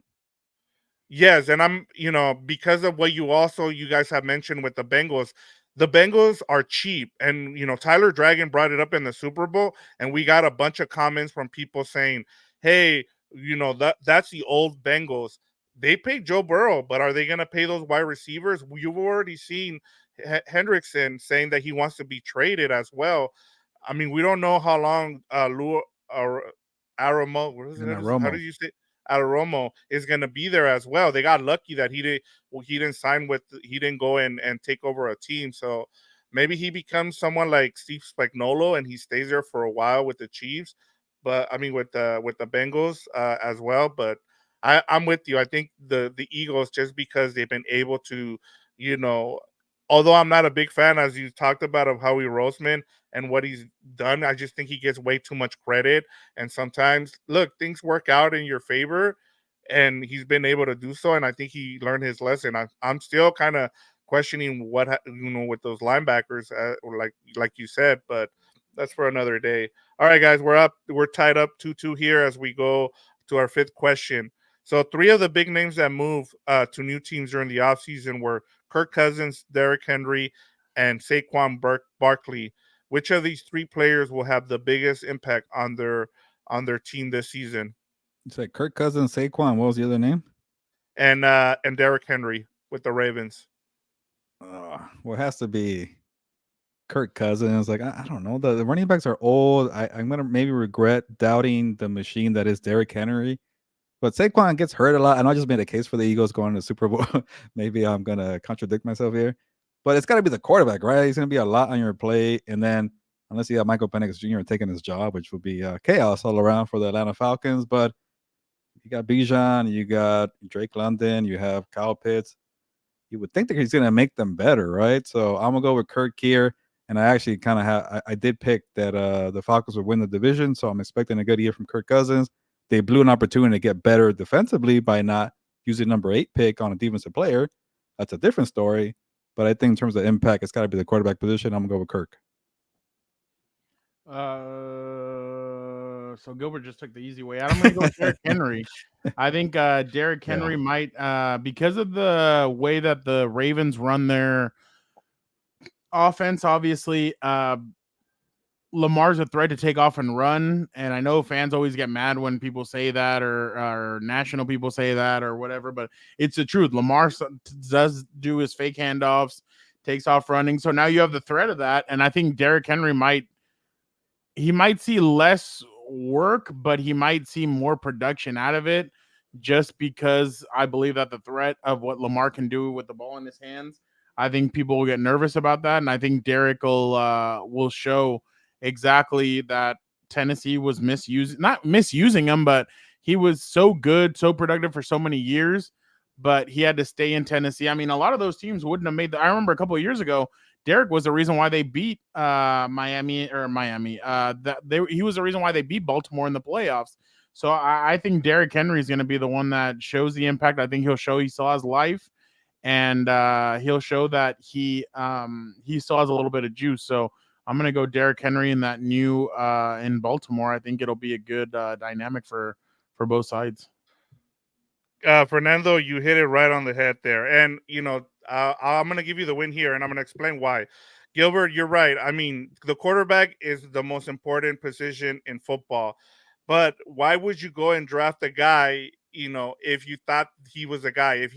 We don't know if he's going to come back from his Achilles. We're talking as of May. And Fernando, to your point, one of the reasons that we all thought that the Ravens were going to beat the Chiefs was because they were going to run the ball. They didn't do that in the AFC Championship game. You better run the ball with Derrick Henry if you went out there and got him. So and they got rid of two of their running backs. They're now with the Chargers. So I think he's going to have the biggest impact in terms of. He's like 50 in running back years. Come on, Vic. This guy. Yeah, but he hasn't. Like, we keep saying that, and yet he keeps producing. I know eventually he's going to pop a tire here and there, but I just don't think they're going to abuse him during the regular season. I think his impact is going to come in the postseason, and they're going to use him there. So that's the reason why I'm giving Fernando the win here. Appreciate it, Vic. We'll have you back in a little bit. Again, always great with those rapid fire questions. Always make me thinking. But without further ado, let's taking notes on some of the manure I've been hearing. And let me tell you something. I'm gonna knock two birds out with one stone. So here we go. Let's go. Get this going real quick. The fact that you think Jalen Hurts is gonna win a Super Bowl, you must be smoking that good cook, because that is absolute horse manure. Their team won 5 games last year. Come on. Talking about last year. Okay, what did the Eagles do? They did the same thing the Chargers did. They won 10 games in the first 11 weeks. And you know what's the difference? I lost to Baker Mayfield, Dan. Get out of here. And let me tell you something. You want to talk about weapons for him. Where was he in the Super Bowl? What was the deciding factor in the Super Bowl, Gilberto? Tell me. The kickers? The fact that he fumbled the football and gave up a touchdown. His Super Bowl. Yeah, okay. The fact that he fumbled the football and the defense scored a touchdown. Shout out, Mimsy. Good to see you. Dennis, shout out with the comments. By the way, even Dennis knows. Tell him, Dennis. Tell him, Dennis. Tell his ass. But you have to understand, okay? I'm going to knock out. This is my other story I'm going to knock out in this same segment. You can't back the Ravens. Why? For the same reason Jalen Hurts won't win a Super Bowl. They're uncomfortable in the pocket. We've seen that before. I keep saying you keep these guys in the pocket and make them throw. You talk about the Super Bowl. Hurts was in the pocket and going toe-to-toe with Mahomes. He did fumble. Okay, I get it. But he was throwing in that game. Come on. Yeah, he was throwing more than Lamar Jackson has done in a playoff game. What was he doing? Oh, here. AJ Brown's there somewhere. Hey, he's still slinging it. I don't care how he's doing it. The fact is, both offenses' success is in the same like chemistry or whatever you want to call it. Sorry, mathematical equation. It's in the same equation. You have to run the football and do not put the game in Lamar's hands, in Jalen Hurts' hands. You've seen it. I don't even know what we're wasting time on this for. Last year, there was a game, I can't remember who it was against, I can't remember if it was in the playoff game or what, but they were bringing pressure like a mother. It was Tampa. He was just throwing it outside. The middle of the field was wide open. He only scored 9 points in that game, Dan. 9 points? What are we even talking about? And I understand, okay? This is why I hate the nerds in your profession and all the other ones who think they're in your profession on Twitter, because, yes, when you look at the board, Chargers won 5 games, Ravens won 10, Eagles won 10, whoever. Who cares? It doesn't matter. Look at the tape. The tape doesn't lie. I need to make sure. I'm sick of this shit. Yeah, I've been watching the tape. Does not lie. The tape does not lie. It's college football. The tape does not lie.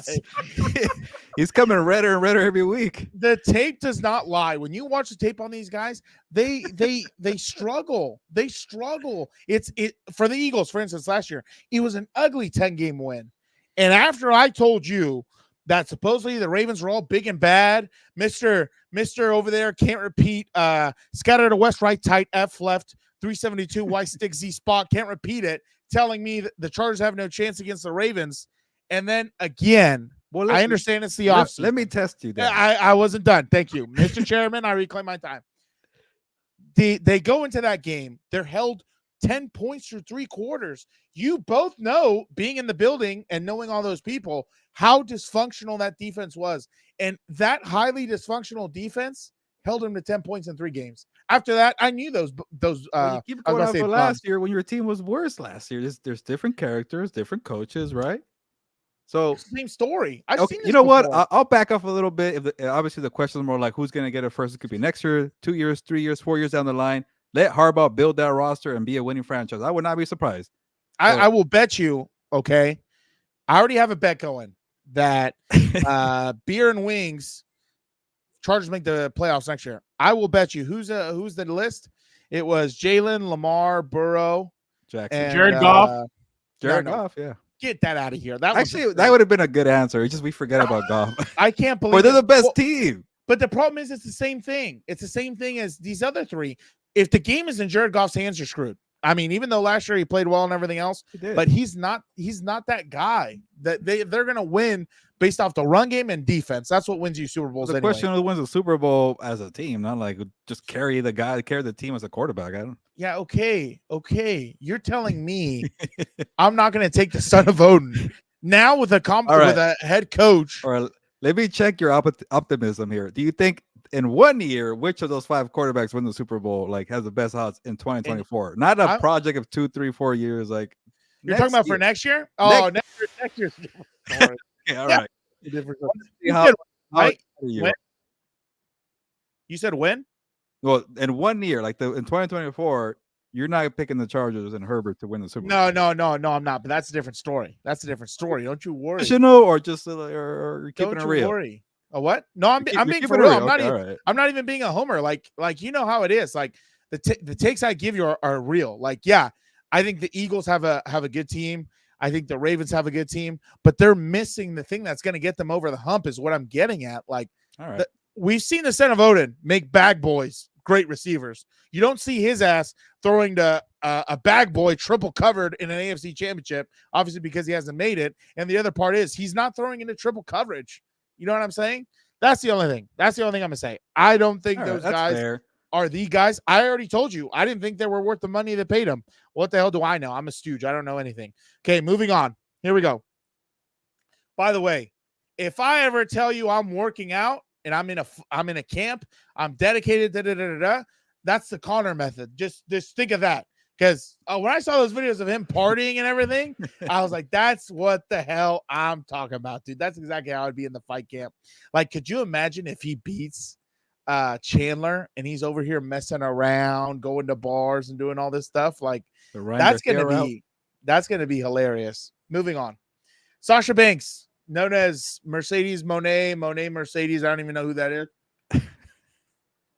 I don't understand where all this is coming from, dude. I told Fernando, before she was released from WWE and all the beef and all that stuff, I think they had she was on an episode of Heels or whatever, where they kind of go through heels and yada, yada, yada. And she was talking, I understand you need to have an ego to make it to these things, but she was talking about herself, like not kind of understanding the real world. And she was like, oh yeah, when I first got to WWE, thank you for my hot dog, like a fan, da-da-da-da-da. And she's like, but now I'm like the Roman Reigns. Like, I'm like this person. I'm like that person. I'm like, dude, you need to chill. Like, you're not living in reality. And since we've seen her leave, I think WWE was on the right side of history for that one, because when we saw her, where did she go first for now? Like New Japan Pro or something like that? Yeah, she came out drunk or acting all weird or whatever. She did. There she looks drunk and weird, like high. I don't know. Like allegedly. I'm not there. Anyway, so I'm glad she's not back in WWE. I hope they don't bring her back. But anyway, by the way, I got my Drew shirt on again 2 weeks in a row. You know why? because he was freaking dropping fire that The Rock hasn't done for decades on the Twitter sphere or the X sphere, on live on Raw. Did you watch Raw, by the way? He had a good Did not. he had a good line where he says, CM Punk's been back for 6 months. His biggest highlight has been me, because he hasn't done jack shit. But anyway, I'm tired of all the Prime stuff, by the way. I'm so sick of it. I'm with you. I'm so sick of it. And Don't get sued, though. You might get sued. Allegedly. Okay, let's see. Oh, by the way, don't slander my name with that Taylor Swift crap. I was half drunk when I made that video. Was that on the list? Yeah, that was on my list. Then shout out to Real Jackson. Can't win without the offensive line. Shout out, dude. I totally agree. The Hogs. That's what it's all about. Dean says let's reel it back. I think I know who that is. We all know who that is. He told us. He's a jackass. Well, I like this Dean. Oh, yeah. I'll spag daddy. That was a very creative name. I'll give him that. We should give him a t-shirt over that one. Dan, what did you my God, Mimsy, you might as well hand me, a hand grenade and tell me. She's messing with you. I can't stand either of them. The Rock, I'm so sick and tired of, because I don't see it. And I understand like the nostalgia. See, I can't believe this. Like, is there a luckier son of a bitch on the planet right now? Where's his actual wife at? Who cares? Oh, sorry, no. Marriage is very important. Marriage is very good. Have lots of kids if you can. I did just watch that documentary on Netflix, Ashley Madison, where people go to cheat. I saw that one. I don't even know who that is. Yeah, no, it's an app. It was I think it's still around. Ashley Madison, where you want to go commit adultery and keep it on the low. Go to Ashley Madison. Geez, that's terrible, dude. By the way, I heard some blasphemy over the weekend from shout out Elizabeth. Shout out to you. What's wrong with you, Elizabeth? Who misses Dan? What? Do you hear the slander that I have to deal with day in and day out? It's unbelievable, dude. But anyway, I heard some slander over the weekend. 2 scumbags directly in my life were speaking ill of mommy, and I will not have it. So I revoked their mommy their mommy card. They can never root for her. They can never cheer for her. Nothing. Because I'm still team mommy over Liv. Yeah. What? Why is it that you say this and people get frustrated with you, but then the Ravens end up doing it and they switch the position of QB Malik Cunningham to wide receiver? Do you see what I'm saying? Could you imagine my backfield if I had Justin Fields and Lamar Jackson? It would be the greatest Justin thing. Fields wasn't happy about playing special teams today, by the way, or a couple of days ago. But you see what I'm saying? Like, even that, like, we're not living in reality, okay? Like, if you can't beat out Russell Wilson for a quarterback spot, hey, buddy, it might be some Terrell Pryor time. Terrell Pryor, was a rookie quarterback, if I remember right, obviously. Don't shoot me. Yeah, I don't remember. He was part of that fake draft, the second draft of the year. That's right, because he got in trouble for selling tattoos or signatures for that. Anyway, he got paid as a wide receiver. He got like a huge contract from the team that shall not be named, or I forgot who. Shout out, Mimsy. Appreciate you. You see? Malik Cunningham, what are you doing? The backup for Lamar Jackson is freaking Josh Johnson. You could win that job. Keep playing. Don't give up on your dreams, man. Hey, he's probably trying to get a payday, dude. Think about it. Think about the conversation that probably happened in the building. Because they keep 3 quarterbacks now, right? I guess you can. Maybe there's a third guy that they like. They said, hey, you got some athleticism. Let me talk to you. How are your hands? They do need a wide receiver on that team, actually. There's another. Oh, my God. Well, they did this stupid thing of signing Odell to how much money that he got signed to last year. Who did he sign with this year? Yeah, Miami. Stupid. Oh, yeah, no, $10 million in Miami. So he's just, scamming people. Dude, Miami's done. Who's this? This isn't Michael Mayer. My mentality, my attitude this year. Nothing wrong with last year, but it's just different this year. It's different. Oh, dog. More positive. I love to be out here on this field. I love to play football, man. I love to. I mean, it's what I love the Raiders, job, like you said. So, listen. I've definitely flipped the script a little bit. Last year maybe there were some days I didn't want to come in or something going on. You don't want to hear that. Dig down. Can you imagine that? Like that tells you. You know what that tells you? How big of a cancer Josh McDaniels was to that team and that organization. Oh, maybe you can blame it on that. And well, what else would it be? Like if this is the He's problem. kind of questioning his work ethic, but nobody asked him to say that, and he said it. I like the honesty, but yeah, Tom Telesco, real motivator. That is not true. Scumbag. I'll deal with you Hey, later. who was worse, Brock Barry's not being motivated last year, or Michael Davis blaming his ex-girlfriend on why he was terrible? You mean Michael Mayer? No, Michael Davis. Michael Davis. Michael Davis is the worst one. That is unbelievable to me. He wanted to blame an ex for his performance. Hey, buddy, I got the tape. It wasn't some ex. That's been happening for a few years. But anyway, Also, name that team. Who does he play for now? Who? Michael Davis. Who cares? Oh, the team that might not be named. Voldemort. I'm in like my Harry Potter mode now. The team that must not be named. Don't say his name. Don't say the name. Washington. Yeah, correct. Who cares? I'm surprised you know that one. Okay. Did you see supposedly that some tribe is suing them to bring back the old name? Really? Huh. Yeah. I saw that on X or whatever. X is a lot of good stuff, dude. Even though half of it's batshit You crazy. guys see? Did you guys see this from the? I'm not gonna do this because this is half of the time they set you up to get you in trouble. What would be the guess? F-U-C-K. Hold on. Here we go. Listen to the guess. Right in the butt. Oh yeah. What? That's right. No. That's right. I don't know what the final. That's really what he went with. This is the best.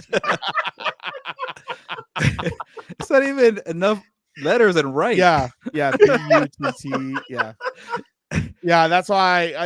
Those are the worst. Those are the worst. I was gonna say I always think of the South Park episode, but I'm not gonna do that. Oh, Gilbert, real quick, yeah. Before we bring Vic in, I wanted to ask you, Complainers. Gilbert, what did you make of all the Mike Tyson stuff? Oh, well, also, like, I was gonna say, like, it's a shit show, but I shouldn't say the S word here. But No, you're good. it kind of makes me feel like, okay, there's a lot of idiots out there. I'm sorry if you're one of them that believe that Mike Tyson has a chance. He's freaking 60 years old, and getting injured in camp tells you enough that this is going to be a clown act. Obviously, Jake Paul is not a real boxer to me, but he's in his 20s. He's been training. He's a young guy, and he could take down an old Mike Tyson. I saw Mike Tyson lose his breath against Roy Jones Jr. Can we stop it? Ryan Garcia. Oh, I would love to see that. You promote so hard. You're helping out your boy Jake Paul. I would love to see that too. That's good promoting. There you go. But if Ryan Garcia knocks him out, note the. I would love that. I would love to see that and get on Ostrigen or whatever. I don't care. Roll it up, Ryan Garcia. But the Mike Tyson thing, it's a clown show. He's 60 years old. He got hurt. I'm not surprised. Get out of here. Hey, people. let me tell you something. Sorry. The hell That is was that? when Mike Tyson was fighting. Oh, you're gonna slander Mike Tyson now? No, he's You're a legend. crazy. I don't want to see him go out that way. That's why I thought it was so stupid. Did you see his excuses at that one press conference where they were clowning him? They're like, could you imagine acting like a moron with Mike Tyson like that? Like, he was like, you guys talk trash. I fight a boxer. Now I don't fight boxers. Now I fight a boxer. And I'm like, bro, like, this guy's about to collect Social Security pretty soon. But like, this is my thing. This is what I'm gonna tell you. You know what's happening? This is mind games. Mike Tyson's the king of mind games, dude. You remember in the 90s when he'd say, oh no, I'm not gonna repeat some of those things, but I'm hoping this is honestly I agree. Mimsy, the worst part is I hate Logan Paul, but damn it, is he such a good wrestler? So I have to respect it, as opposed to what's the idiot? What was her name? The UFC fighter who Ronda Rousey. There you go. Sword to irrelevance. What's her name? Over there. Yeah, I couldn't remember her name, but anyway, he really got hurt. I hope it's just a mind game. No, he didn't get hurt. He was on an airplane. He felt out of breath, and he. It's time, Mike. We love you, Mike. Don't do it. Don't. By the way, real quick, I hope he just gets in there. That last piece of adrenaline hits. And he gets some old man strength, and he just knocks his dumb ass. By the way, I get Ryan Garcia. I would love to see that. I saw this video on Twitter real quick. In 1961, a Patriots fan ran onto the field during the last play of the game to help the defense on a play. No one noticed. The Patriots ended up winning the game. But I had no idea you even played that clip. I'm like, how did they not notice? Is he not in gear? It was in black and white. I wasn't. Oh, he was probably wearing gear or what? No, you can. Well, watch him. Oh, that's not a. Yeah, but look, he's not wearing safety in the box, man. Come on. He's not wearing a uniform. That's always been the craziest thing when you watch these old clips. Do you imagine running a slant in the field goal posts or on the goal line? Like you get knocked out by the goal post. You should Photoshop Ed Reed coming down the field and like. And you remember that, like, Smack. well, back then you saw the fans were all standing right there. Oh, really? So, I didn't even notice that. Still, I was I out, still remember Joe Flacco in that Super Bowl against the 49ers. He said, I remember they took the safety, and then he's like, hey, if this guy takes off running and is about to score a touchdown, I'm going to run onto the field and tackle the whoever's about to have that's a real strategy. You give up a 15-yard penalty over a touchdown 100%. They'll talk shit, or sorry, they'll slander you, but at the end of the day, you got the ring that they didn't have, dude. So that is true. Don't you remember Mike Tomlin did that in a regular season game? Oh, they're yeah. Like, oh, what? I didn't even know it was going on. Like, yeah, he was standing. He was standing right there. Mimsy said the Patriots are always cheating. Hey, did you watch that Dynasty? Apparently, Bill Belichick was judge, jury, and executioner. He did the whole thing. He was the mastermind. Yeah. Are we doing burial of the week or? Well, I want to say one real quick. I don't know if you guys. Go ahead. You said you wanted. Sorry, Gilbert. You said that you wanted to circle back to the whole practice thing. Yeah. So I don't know if you guys saw what Tom Pelissero had this report in the morning. Don't even know that. I guess the NFLPA wants to propose where they get rid of the OTAs, mini camp, all the kind of crappy workouts that are voluntary, right? And then have a long off season. And then you report middle of June and immediately training camp starts. And you have June through all of August for a very long training camp. I guess players want to have a long off season. But like I like that month break there. And I think I saw it was Chase Daniels that said that. He said he liked that month off because the school semester was out. You get to hang out with your family and the kids and you enjoy for a month. And he said a lot of players didn't put in that work for that month away. They got in trouble. They got out of shape. Injuries occur. So the ones that are actually putting in the work and doing it the right way are going to get screwed over with this new change. As a reporter, I'm going to hate it because I like when it just disappears for a whole month. You do nothing. You don't worry about the draft, free agency, schedule, all that crap, OTAs, just nothing for 5-6 weeks. Yeah, it's all about me. I'm surprised you fell for that, Gilbert, because this sounds like the NFL putting it out there because they won that 18 game season. The NFLPA did it. That's part of the deal. Right? No, that's the NFL putting it out there. The NFLPA didn't put anything out. Well, then why would Tom Pelissero put their name on it? He said the NFLPA. Come on, they're the one doing the proposal. Either way, he's not gonna lie about that. I believe the NFLPA did this. The NFLPA is absolutely worthless. They're there good. for what? To negotiate a supposed contract every 20 years, or when the meteor crosses the sky. They keep getting screwed over every time it's time to negotiate for a reason. It's horseshit. Yeah, I'm sick of the NFLPA. It's just there for show. They have morons in there running it. This is why now I have 3 Super Bowls decided by tiki-taka type flags and everything else and horseshit. I'm sick of it. And you know what's funny? The other day I was watching the NBA and I'm like, oh yeah, now I remember why I don't watch this garbage anymore. It's so soft, completely different, not the same game. And the NFL wants to move that way. I have no idea why. Player safety to an extent, I agree with. But some of this other stuff is absolutely stupid. But then that gives players a break for a month to get back into it. And I don't give a rat's ass about that part. I care about what they've done on the field on Sunday, Monday, Thursday. Now, apparently Monday through Sunday because they want to play every day. The issue could be like, what do you do from February, March, April, May where you're not being around the team? They're going to get do crap for 4 months. Imagine. Well, I don't even understand why, like, if it's voluntary, those workouts, like, where's the you still get the big gap. What's wrong? If players want the big gap, I don't know. They're trying to make it seem like it's to prevent injuries. I think it's more than to it. Like, they always the NFLPA, they're always doing like, okay, you want that extra game, the 17 game. Well, we want to practice less. Like, that defeats the whole purpose of getting better. You're getting less practice, less opportunities to work out. The product gets worse. Everybody gets screwed over all around. That's why some of these games are awful last year. Because there's less time on the field. Because I get rest is very important, but you're caving to all the demands of the owners. And I don't know, but Pelissero said it was the NFLPA, Vic, and I think that's going to be true. that tells me they're going down the wrong path again. And why are you asking for practice time or extra time? Like, you should go out, start asking for guaranteed contracts. Like, if your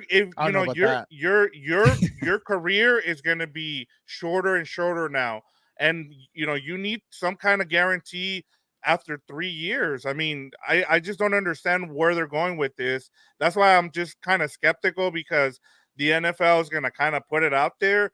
Like, first it started with the owners meeting a couple of weeks ago, where they kind of started saying, well, I don't know about an 18-game season yet. And then it just became like the chatter just became more and more. And now you get this Tom Pelissero. That's why I'm skeptical about it, Gilbert. It just sounds kind of weird to me. Think about the story also. Everybody's been talking about how they would love to have the Monday off after the Super Bowl. Yeah. Well, now they said, oh, well, we can do it. President's Day weekend could be that Sunday, could be the Super Bowl. Monday, you have the day off, and there we go. Well, yeah, it all coincides, and the NFL likes to set out feelers, and they like to show and they didn't bring that up by accident with Pat McAfee. When some of these guys have leaked jerseys and all this other shit or stuff, it is because the NFL leaks it to these people, and they say, "Hey, what do you guys think about this?" And people throw it out there. What do you think about having Monday off? Yeah, exactly. It would affect rookies. Lindsay. It would affect new coaches. It's just a lot of dumb stuff, and I think you heard also they want to only have 3-hour interviews for coaches that are still playing in the playoffs, for coaches that want head coach. They shouldn't have interviews, period. Oh, see, yeah. Well, no one should interview anybody until after the season. That's the problem too, is that some teams want this to be moved to at the end of the season. Once the Super Bowl's over, then it can happen, but then you're behind the 8 ball. Yeah, you're behind the Senior Bowl, the scouting combine. Senior Bowl, so there's just a lot. But the thing that pisses me off is this: you want the stupid Monday off, which I agree with. Just when was it when the NBA slid over their calendar by like a month or a week or whatever? Was it COVID? I don't remember. Yeah. But either way, that's all you have to do. If you want more practice time, slide the calendar a week so the Super Bowl is President's Day weekend, whatever. But they want 18 games. They want 18 games. Then you have the extra week of training camp or whatever to make up for it, and you have extra practice time. That way you can evaluate. You have more games, less practice. I'm sure it's gonna be a great product and great games. No, Let's have a game on Wednesday, Tuesday, Friday, Thursday. What about in the NBA with the whole what's that thing called? The rest management, in-season tournament. Management. You might get some of that. The product. Now Kawhi load manages during the year, and then in the playoffs he can't play. Like, so what's the point of load managing? Yeah, the NFL needs to kind of take a step back, and they don't want to become the NBA. The problem is they see soccer that at times is the whole year, because right now, you have the regular season, Premier, La Liga, all the other things, the Champions League, the this, the that. All those little tournaments. Now, but that's not a real sport. Excuse me, sir. You didn't let me finish. Excuse me, sir. You still didn't let me finish. You still didn't let me finish. Don't slander the game. I had to. No, I know. It's all good. And then now in the summer, hey, guess what? Holy shit. Copa America. The Euros. Now it's all year round. They don't have at times a dead period like the NFL does. But the problem is, again, it's like Gilberto says, one's a sport, one's a joke. No, I'm just kidding. I love soccer. But, it's not as physically taxing as football is. Like, I'm just so sick, and I've been sick for a while of this, and I've said this numerous times during the draft. Like, I'm so sick that, like, when the NFL's not on, they're like, how can we stay relevant? Well, hey, 800,000 trades in the first 10 picks to get all excited and do all this stuff. Hey, they're trying to trade Justin Herbert. Hey, they're trying to look at this guy at the combine doing this. And I'm like, dude, like, who cares? Here's one game from the schedule, one game per day. Let's slowly give it out to you. Like, get the hell out of here. Like, it's okay, dude. You're a big enough brand to where you don't have to be a year-round type thing. The sport won't, the players won't hold. They shouldn't stand for it. The league itself, we know when the hell August is just for the NFL season. Like, it's just ridiculous. Like, and I'm getting tired of all this stuff because it's so stupid and so ridiculous. Training camp in June. Oh no. Yeah, especially how hot that No, would be. the hot, how hot it's gonna be. Screw that. You're gonna have Gilbert, 10 teams here in California now. Yeah, right. exactly. Gilbert, if you had $6 million, would you move to Chicago and buy this home? No, I still wouldn't. You know what's in Chicago? Oh, I know which one it is. America. Oh, Look at the so you're giving me money to buy this house? No, I'm No. saying if you had $6 million, would you move into the home? No, Too I'm bad not gonna they can't- use my $6 million on this house. Hell no. Look Why, at this. who Watch wants to be this. in Chicago, Frown? Like that's what you. Whoa, a good I friend will moved move to Chicago get paid recently. there. Oh yeah, shout out. I forgot, but that's a job. That's something else. Look at this home theater, Gilbert. No, Oh yeah. there you go. We'll put the Champions League Well, on in there. Look at for that. them. I would. Basketball I court. will take the money and invest my money somewhere else. How about that? Yeah, I would too. Yeah, why don't you do it in Bitcoin? Then I will lose most of it. in a Yeah, Just year. like look at that. That does not look like the same house from. It the well, movie. because Yeah. it's no, crazy a lot of it was in a gymnasium there in Chicago. I remember I saw. Yeah. Yeah. Vic, you might actually like that documentary on Netflix. I don't know if you've seen it. Yeah, we The movies yeah, that we made have us or it. whatever. Yep. Yeah. Look at that. Yeah, house. it's oh, look at that! You 555. even get a profit of a few hundred I was grand, gonna dude. say I'll keep the rest and I'll move back to LA. Why would you want to be in LA? That's as bad as Chicago probably is. Better than that one horse town you call San Diego. Except, look, I'm not even a huge fan of San Diego, but Where do you want to Diego's way live, better. man? Where do you want to live? Anywhere but here at this Scotland, point, dude. This is apparently. ridiculous. Scotland would be dope. Although I wouldn't be able to do We it. almost lost him European out there when we somehow. went to Scotland a couple years ago. He almost stayed. But then it's just different way of living. It's I'm not America. I know that's the thing. Like I will visit you once a year if you move over there. oh, like you know what's funny? Like I've been thinking about this, and You only I know see him it's once a stupid. year. I know, right? At the Super Bowl. Maybe I'll Which see him hey, tomorrow. shout out! I'll see you in Louisiana. But I've been thinking about this for some. If I got the lottery or whatever, for sure I'm buying property in Scotland as soon as I can, dude. Easy money. All right. Well, we appreciate everybody for. Hey jumping Fernando, on. can I say something real quick before Yeah, we yeah. go? I just want to. Bill Walton passed away, and I wanted to share this comment here. Someone left a comment earlier here. Here, let me find it real quick. Should have cut. You know, this it's right here. funny. Bill got mad at me a couple of years ago when so it was my first internship. Go ahead. I'm just gonna share a quick story. So, there's a place here called the Hall of Champions in Balboa Park, Yeah. and they honor like as CIF winners, stuff like that. Like your boy down here was a CIF 2-time CIF winner. But Division so 3 football. they do. Kiss my ass. How was track over there? Non-contact. Hey, we're part of the big school CIF. Get out of here. So Finalist, or you just get an award for attending the thing? I did not make it a state, so I lost in the second round. So I was at. I'm like Kanye, dude. You know, they always ask me what would have happened if I wouldn't win. Guess I'd never know. All right, let your brother continue. So I was at an event, and it was like my second event or third as an intern back in like 2013 or 14, and I was asked to like interview him real quick, and I was like, so Mr. Walton, he's like, Bill, please. I'm like, oh, okay. So then I was like, well, Mr. Walton, Bill, please. And then I was like, okay. And then I continued, and then I was like, You should have brought him a like, bill. No, hold on. He looks paid at you me. some money, dude. He's like, "Do I have to hit you on top of the damn head that you realize to call me Bill?" I'm like, "I'm sorry." And then he's like, "You're not lesser than me, man." He's like, "Yeah." He's like, "You're not lesser than me. Like, you don't." I was like, "It's out of respect." He's like, "Don't respect me then." And then I just started laughing, and just the nicest guy ever. And then after, like, You gotta throw it down, big man. Throw it down. Oh, I know. I was like, he's like, "Do I have to hit you on top of the head?" And then I was thinking, and he's like, "What are you looking at?" I'm like, "So your arm probably reaches about 8 or 9 feet into the air. You drop it down on my head, it's gonna be like in the cartoons. I'm gonna sink into the damn ground." And he started laughing, and then he goes over and tells like my boss at the time. He's like, great guy. He just needs to learn to call me Bill and not Mr. Walton. And I just started laughing. So he was a great guy. Obviously, huge part of San Diego.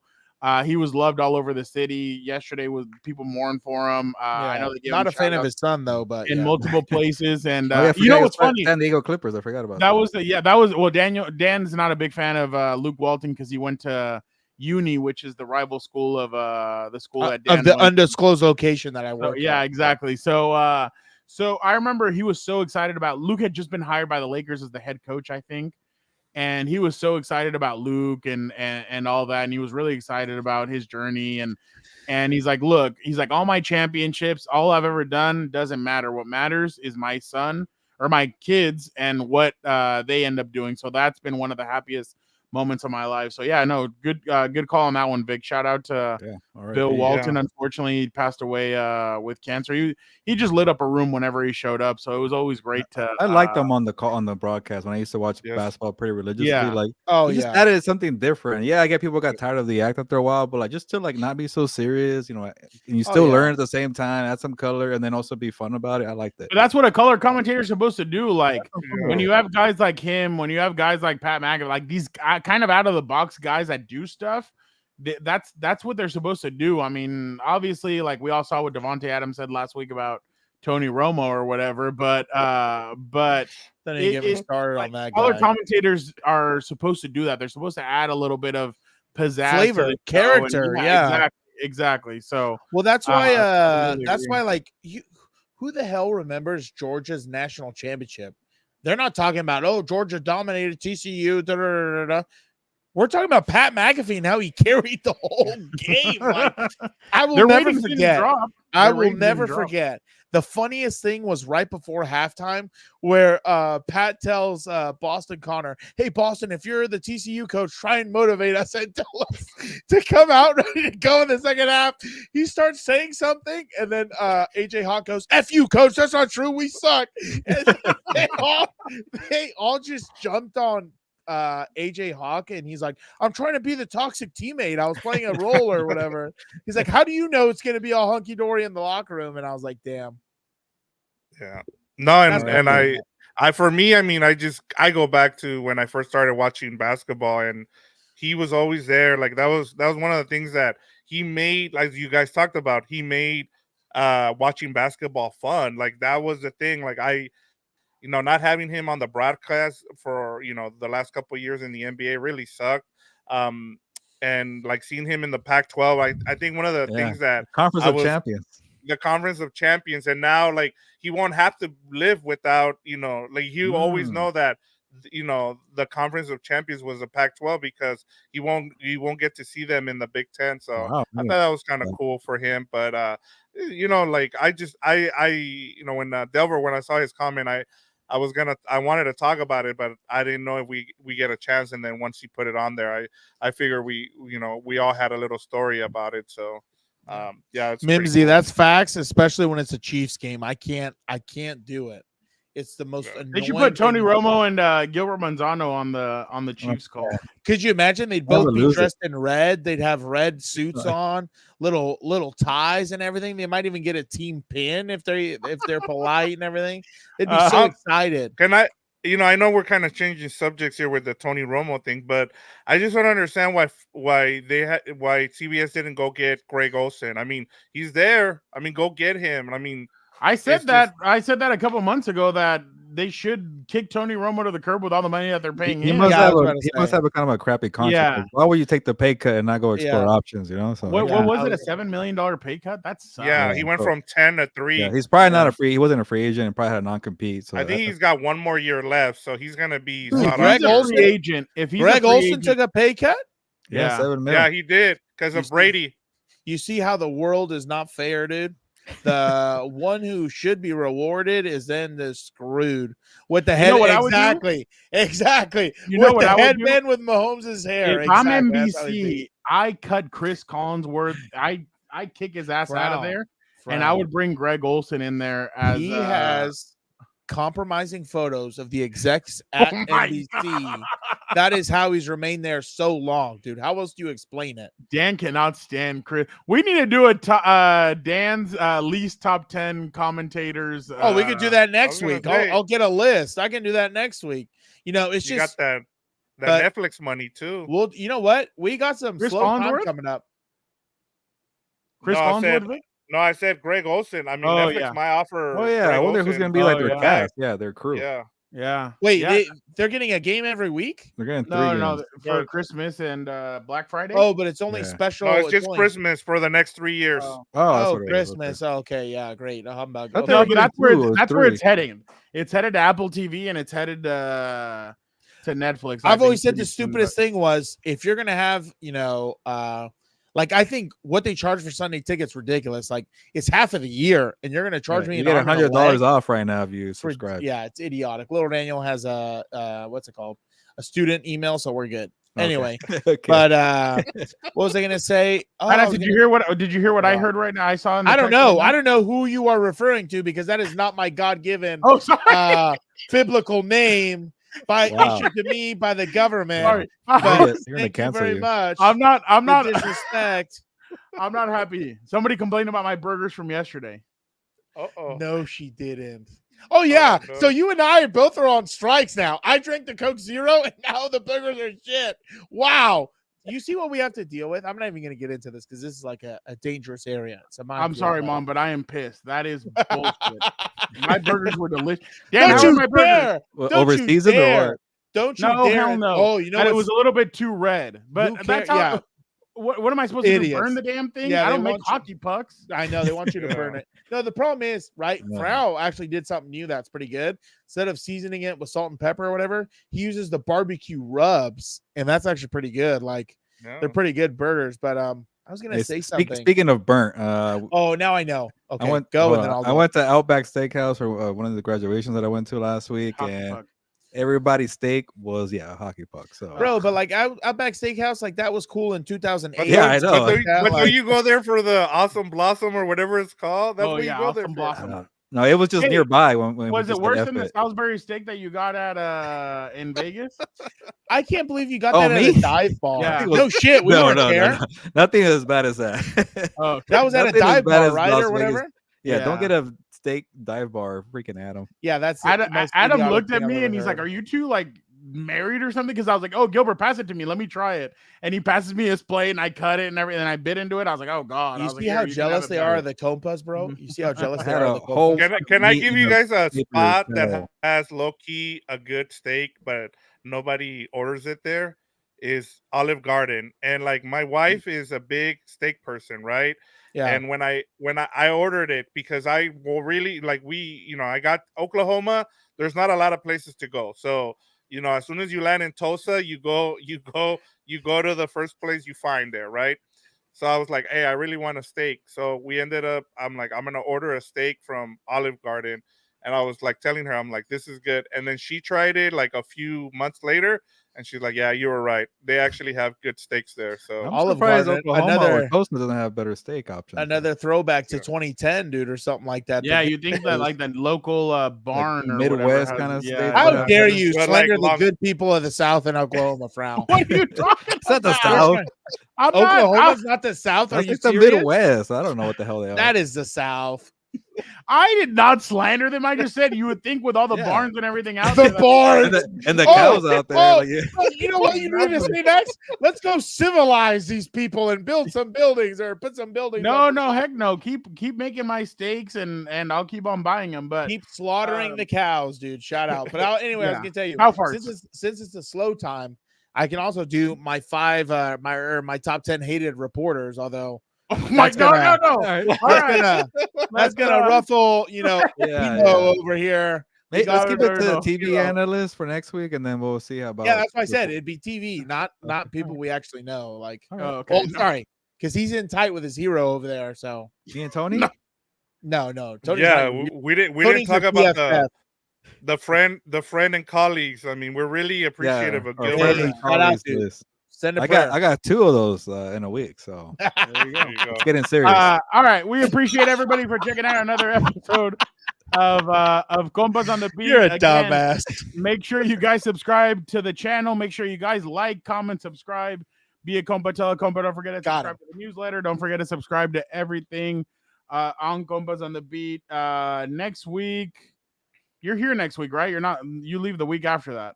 Yeah, I don't remember, but definitely something next Monday, right? Or You Monday need to coming make up. a Google yeah, calendar yeah. so we remember all this stuff. 'cause Yeah, I'm not leaving yeah, I until like middle June. Yeah, middle I've June. been asking Oh, for after now like minicamp. 8 times. Yeah. Okay, I so won't be after here. By the way, just Cool. announcement: I won't be here. Next week. Monday.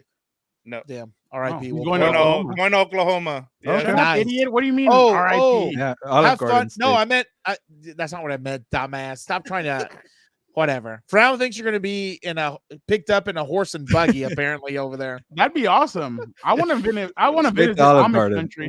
Wait till that horse takes a huge dung and just drops a few loads. Then you're gonna see. I hate horses. You know, that's gonna be a story for next time. That one's hilarious. Fernando's No, I hate horseback horses. riding. I done shot that horse.